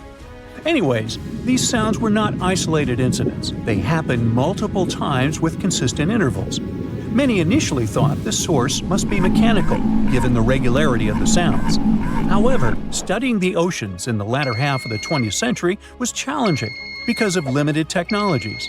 Nevertheless, scientists persisted in collecting data on bioduck and biogoose, driven by their insatiable curiosity.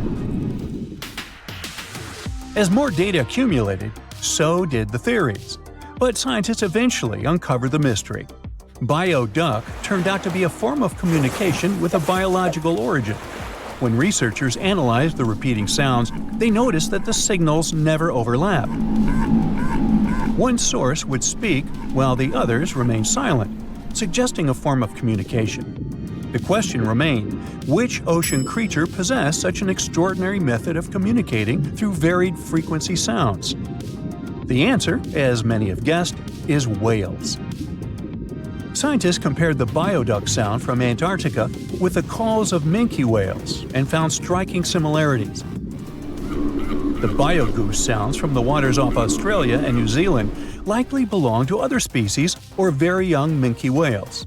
This discovery, however, only deepened the mystery. What purpose did these sounds serve? Were the whales discussing their dinner plans, laughing at the humans recording their voices, or perhaps sharing deep insights about the universe? The possibilities were endless, but the most astonishing revelation was that humans might one day learn to communicate with these magnificent creatures.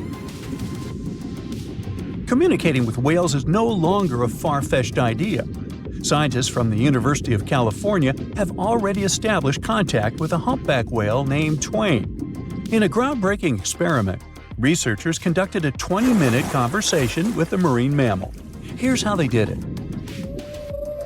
The specialists went on a marine expedition to the coast of Alaska, where they recorded the sounds of a group of humpback whales. Then they played these sounds through speakers, sending the signals back into the ocean. The recorded sounds resembled a greeting, like, "Hey, what's up?" but in the whale language. These greetings are used by whales to call each other or indicate their location.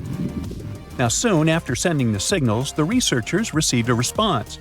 Twain approached the boat, circled it, and replied with a "hey" of its own. This marked the beginning of the first ever human-whale conversation. For 20 minutes, the scientists sent 36 signals to Twain, and each time the whale responded. Moreover, it waited for time intervals before answering. That is, the team received a response from the whale, waited 10 seconds, and turned on the sound again. Researchers then waited 10 seconds and answered. It seems that Twain was a very delicate interlocutor. Maybe it was a gentleman in the whale world, who knows? Or maybe it was simply intrigued by the unusual interaction. The signals used in this communication belonged to a group of whales that included Twain. It's likely that the researchers had recorded Twain's own sounds and used them to communicate with it. In a sense, Twain was conversing with itself. Now let's continue our journey and venture into the deepest oceanic trench on Earth, the Mariana Trench. A quick reminder, the Mariana Trench is a colossal chasm in the ocean floor, stretching over 1,500 miles south of Japan and reaching a depth of nearly 36,000 feet at its deepest point. To put that into perspective, the height of the Burj Khalifa, the world's tallest building, is like 1/10 of the Mariana Trench's depth. Now imagine this. In this deep, dark abyss, scientists recorded a strange sound.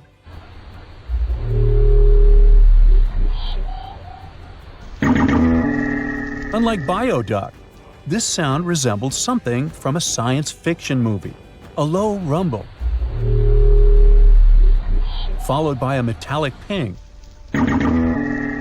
reminiscent of the sounds made by spaceships in sci-fi movies. Researchers named this mysterious phenomenon biotwang noises. Scientists first detected this strange sound in 2014 during an acoustic survey of the Mariana Trench, and they quickly identified its source: whales, specifically Bride's whales. Using artificial intelligence, researchers analyzed around 200,000 hours of audio recordings from the ocean and found matches with a group of Bride's whales. Like other animals, these whales use sounds as a form of communication. Now, did you know what else was found at the bottom of the Mariana Trench? A plastic bottle. It's unlikely it was done by a kraken or a whale or some type of monster. Everything is simpler here. The bottle ended up there because of a human. But that's a topic for another video. Okay, let's deal with one more sound. No whales this time, just a mysterious sound in the loneliest place on Earth. This place is called Point Nemo, and that's why it's so lonely. Located in the South Pacific Ocean, Point Nemo is the most remote spot from any land. The nearest island is 1,450 nautical miles away. It's about the same long distance from land in all other directions. Moreover, here, there's almost no marine life, since few water currents reach this spot, and therefore few nutrients are supplied. In a sense, it's a water desert. And so, in 1997, oceanographers recorded a very strange and frightening sound coming from the depths in the area of Point Nemo.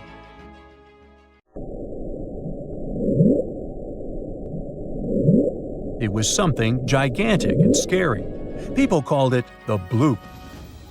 As soon as journalists found out about this phenomenon, people around the world began to invent the most fantastic versions. The most popular of them was that the sound source was a giant sea monster, Kraken, or some other creature.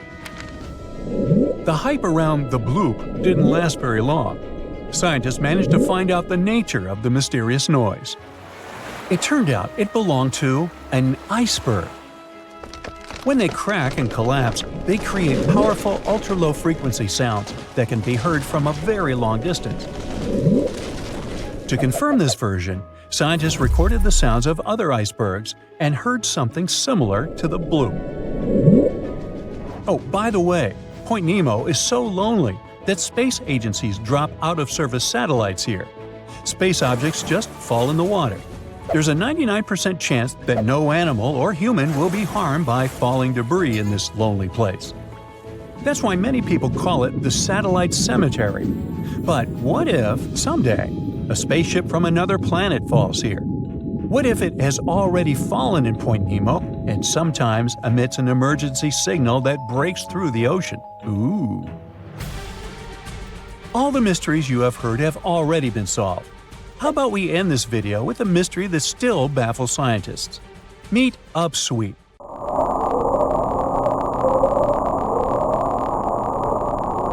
One of the most mysterious sounds ever recorded in the ocean. It's not just noise, it's a series of short ascending tones repeated at intervals of several seconds. It was first discovered in 1991 using hydrophones installed in the Pacific Ocean. At first, oceanographers suggested that upsweep could be associated with volcanic activity or underwater earthquakes. But the seasonal nature of the sound and its intensity change depending on the time of year, which rules out these versions. People began to consider hypotheses related to the biological life of the ocean. They studied the migration routes of marine animals and their behavior at different times of the year. However, despite all efforts, the sound source has not been identified. Some studies suggest that upsweep may be associated with certain species of fish or other marine animals that make sounds for communication or navigation, but no one has been able to prove it. The ground suddenly starts shaking. Clouds of gas start forming in the sky, making it dark during broad daylight.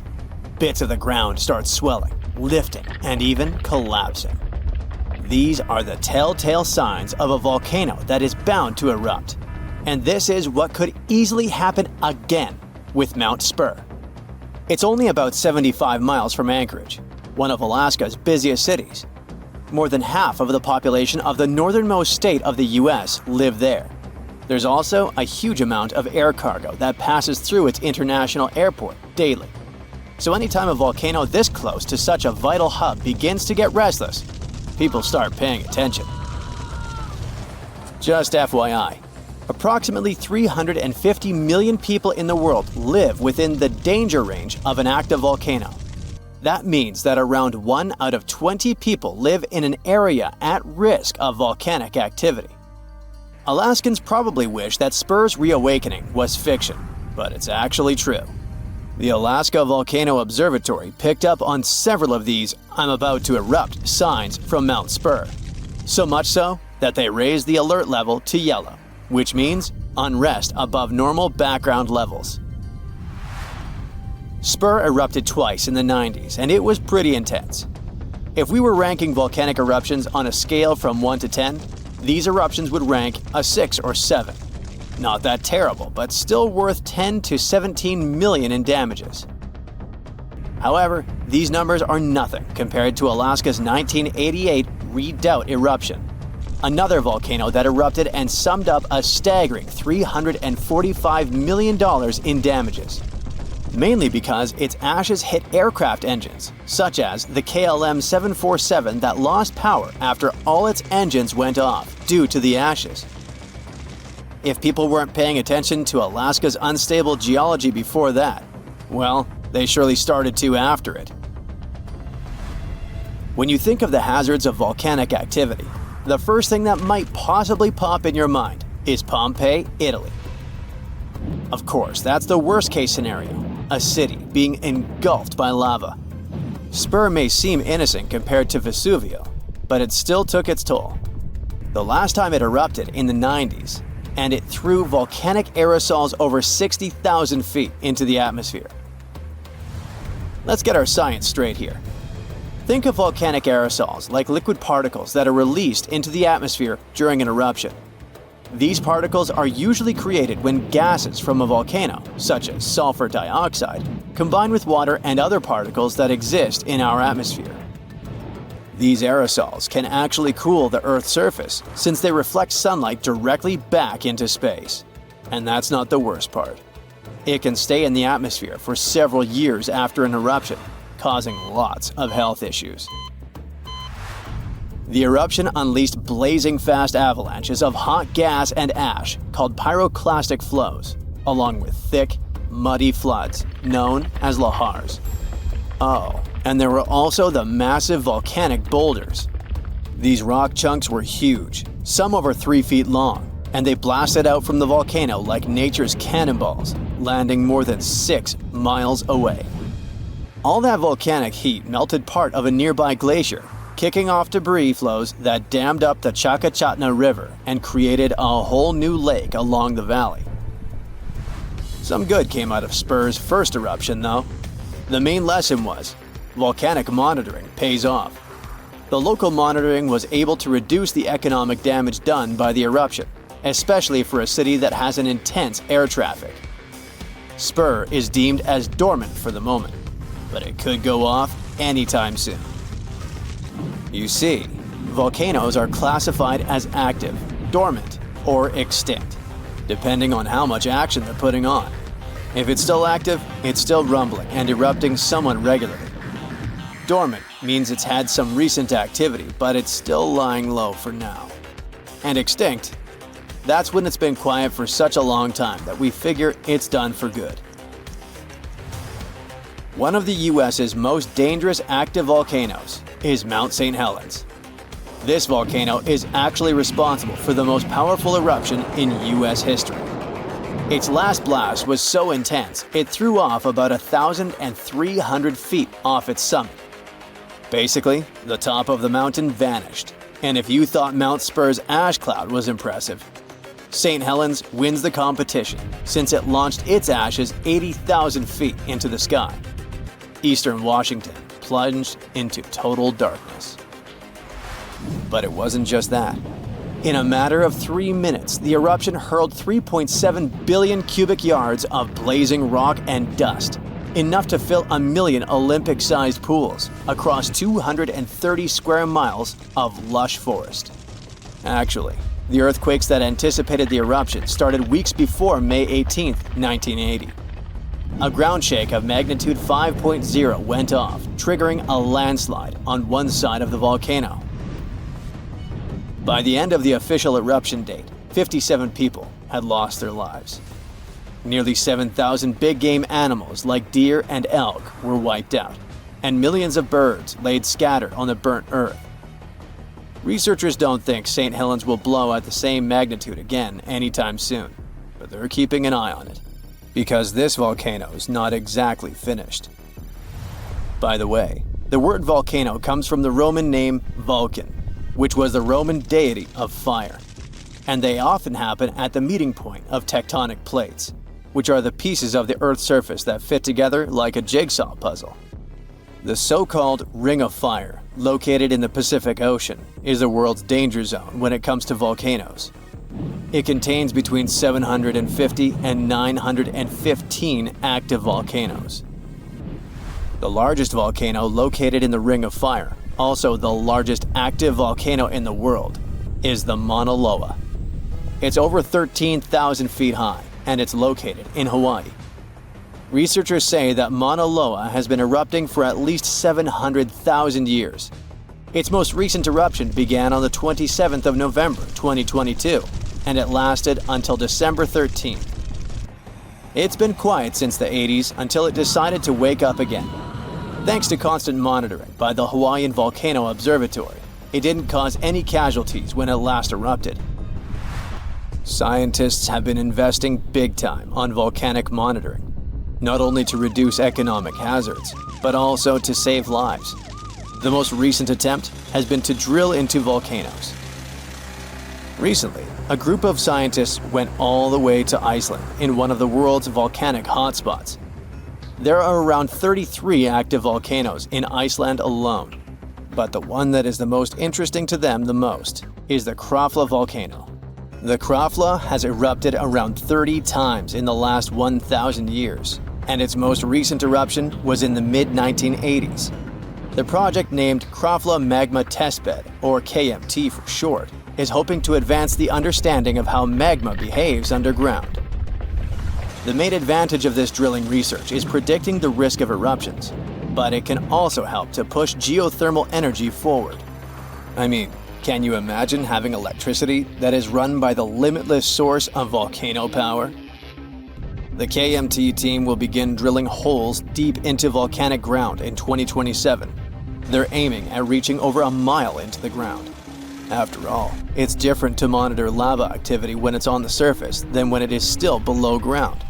This will allow researchers to listen to the pulse of the Earth, according to them. They're saying this research is as revolutionary as the first time man went to the moon. Oh, and speaking of that, I was shocked to discover that volcanoes exist all throughout the solar system. Yep, other planets and moons have volcanoes too. The largest volcano in our solar system is Olympus Mons on Mars. It's a shield volcano, much like the ones that make up the Hawaiian Islands. It's about 370 miles wide.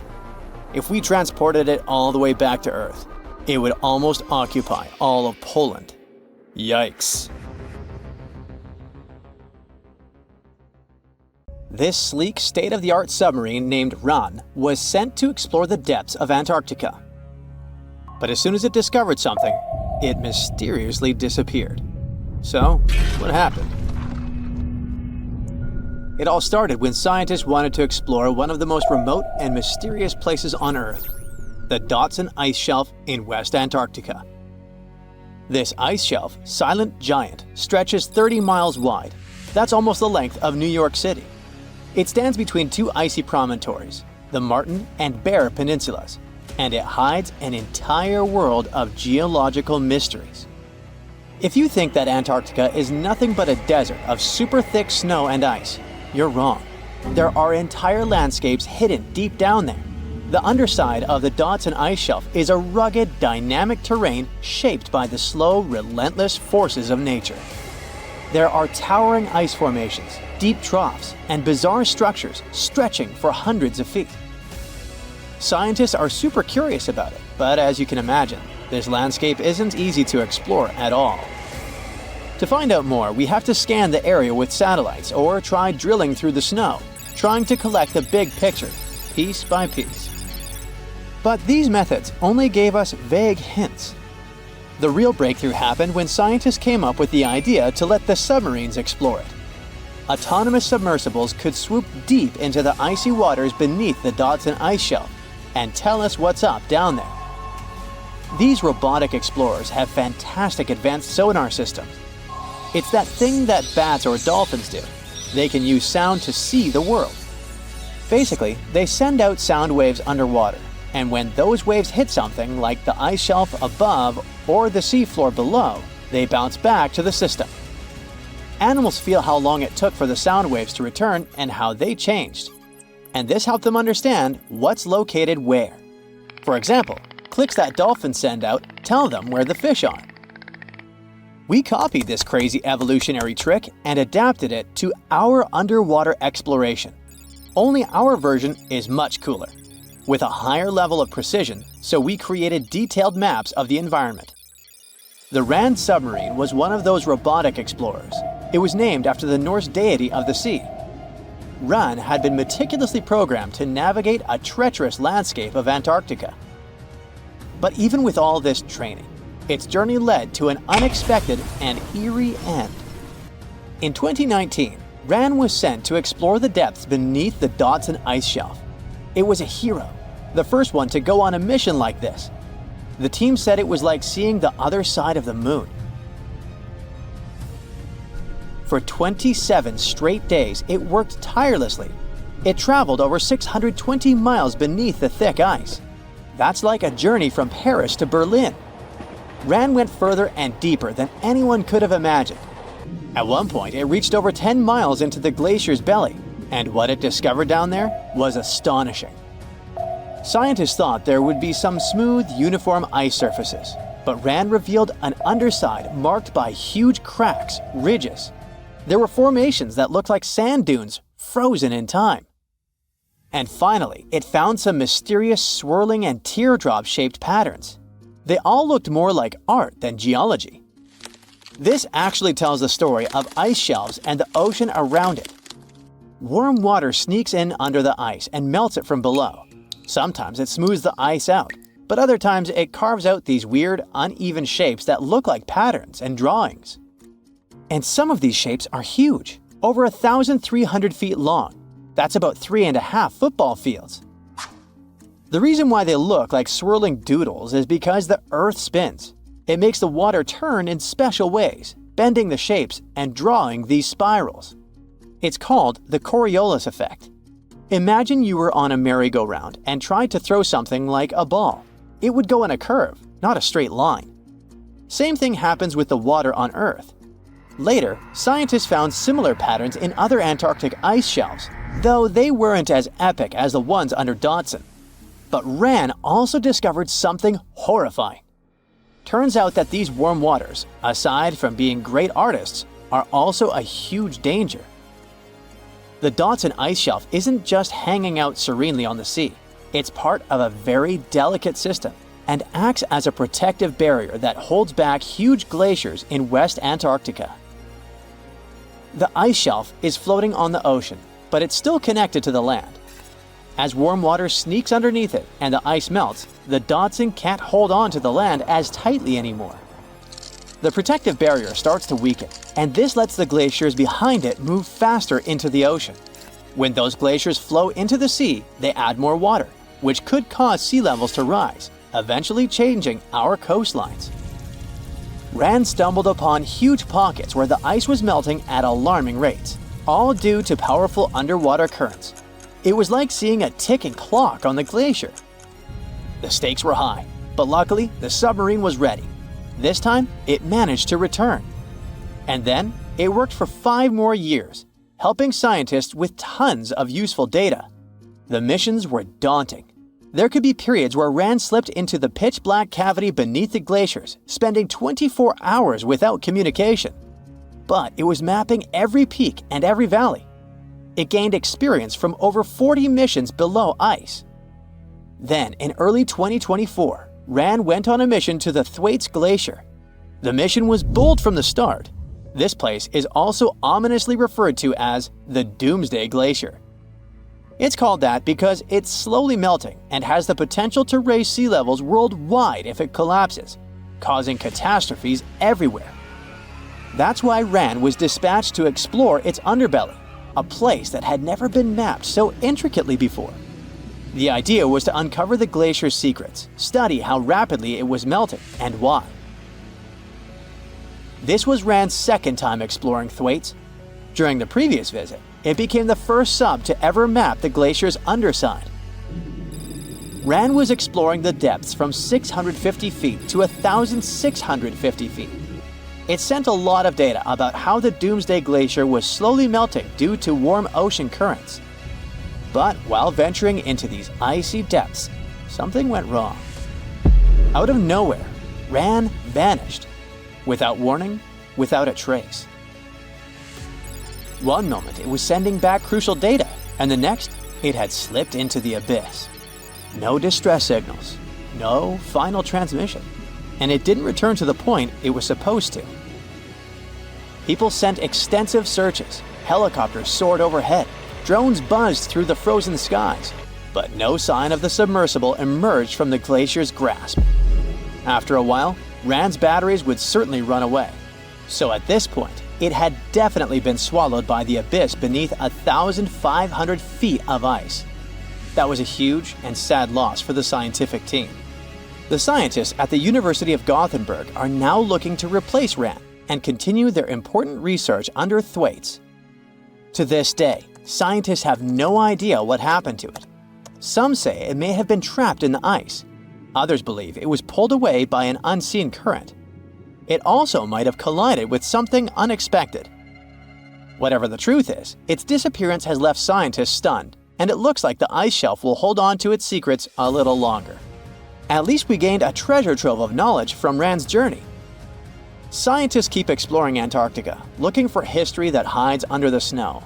For example, they discovered that around 90 million years ago, a lush temperate rainforest thrived near the South Pole.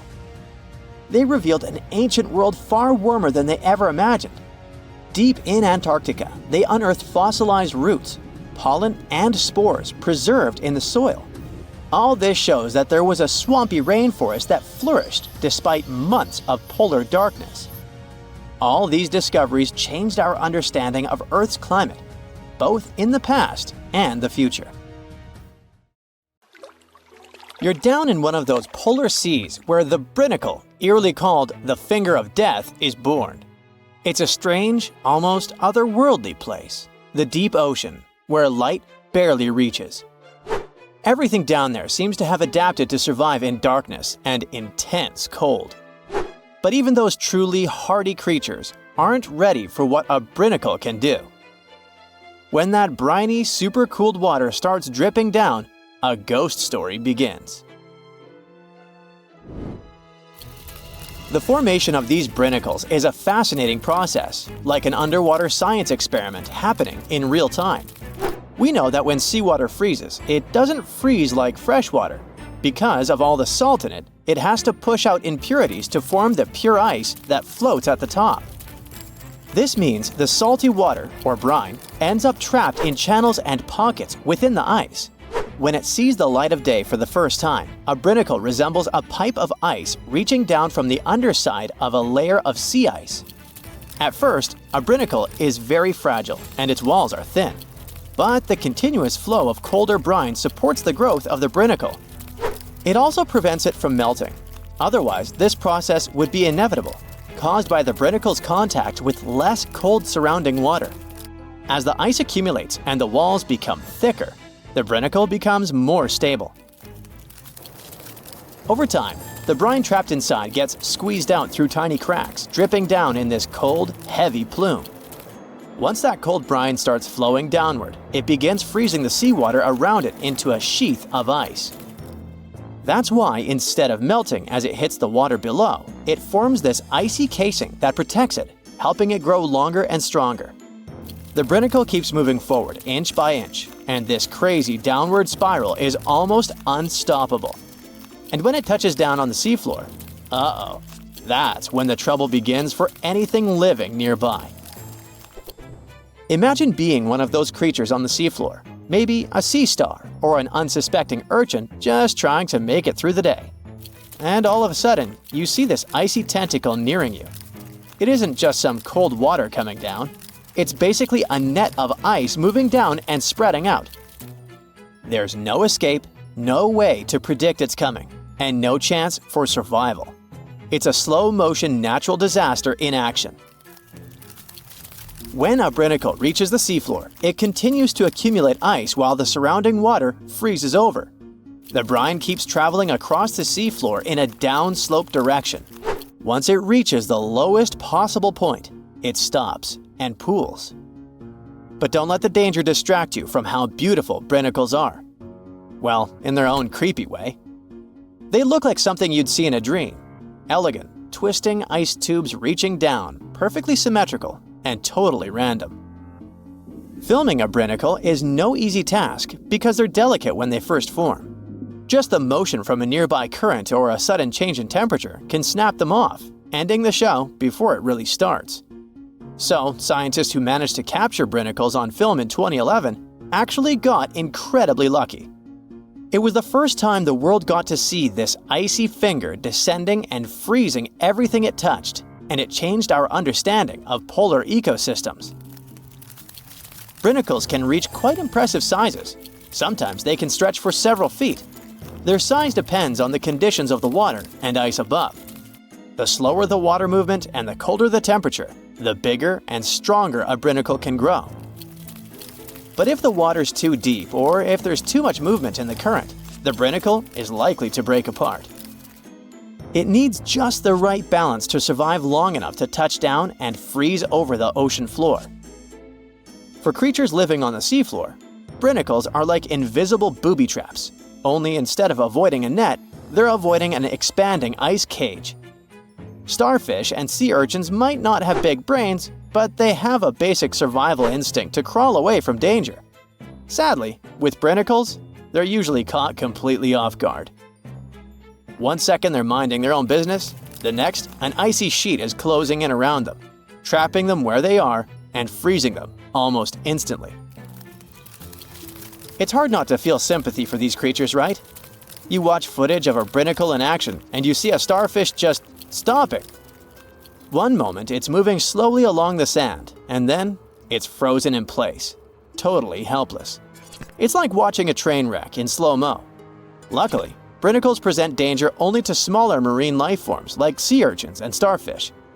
Bigger animals like seals or whales, or humans who happen to go diving in the ocean at the frigid poles, brinicles are totally harmless. At the same time, for scientists, this tough natural phenomenon offers a fascinating insight into how life adapts, or fails to adapt for that matter, in extreme environments. And it gets even better. A brinacle might just be the perfect setup for life to begin. Researchers are now looking at these super salty ice tubes as not just fatal traps, but potentially as sources of life. This theory isn't just science fiction, it's rooted in actual research. Here's how it goes.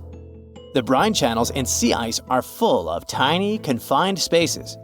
Those are exactly the kind of places where chemicals can get trapped, concentrated, and start interacting in interesting ways. It's like setting up a mini-lab where the building blocks of life can come together and create something new. Scientists think this process of salt rejection in sea ice could have actually helped the first bits of life appear. Some researchers even think that this process might be happening right now on icy moons like Europa, Ganymede, or Enceladus, where there might have been frozen seas beneath thick ice layers. Just imagine it. Brinicles forming in other worlds of our solar system, laying down the foundations for extraterrestrial life, and all thanks to the same icy process that creates these fingers of death here on Earth. One way scientists describe brinicles is by comparing them to chemical gardens.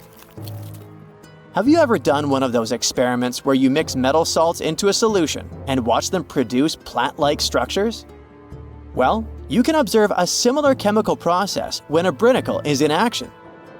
In the cold, saline-rich brine of a brinacle, certain reactions could kick off to create amino acids or other building blocks of life.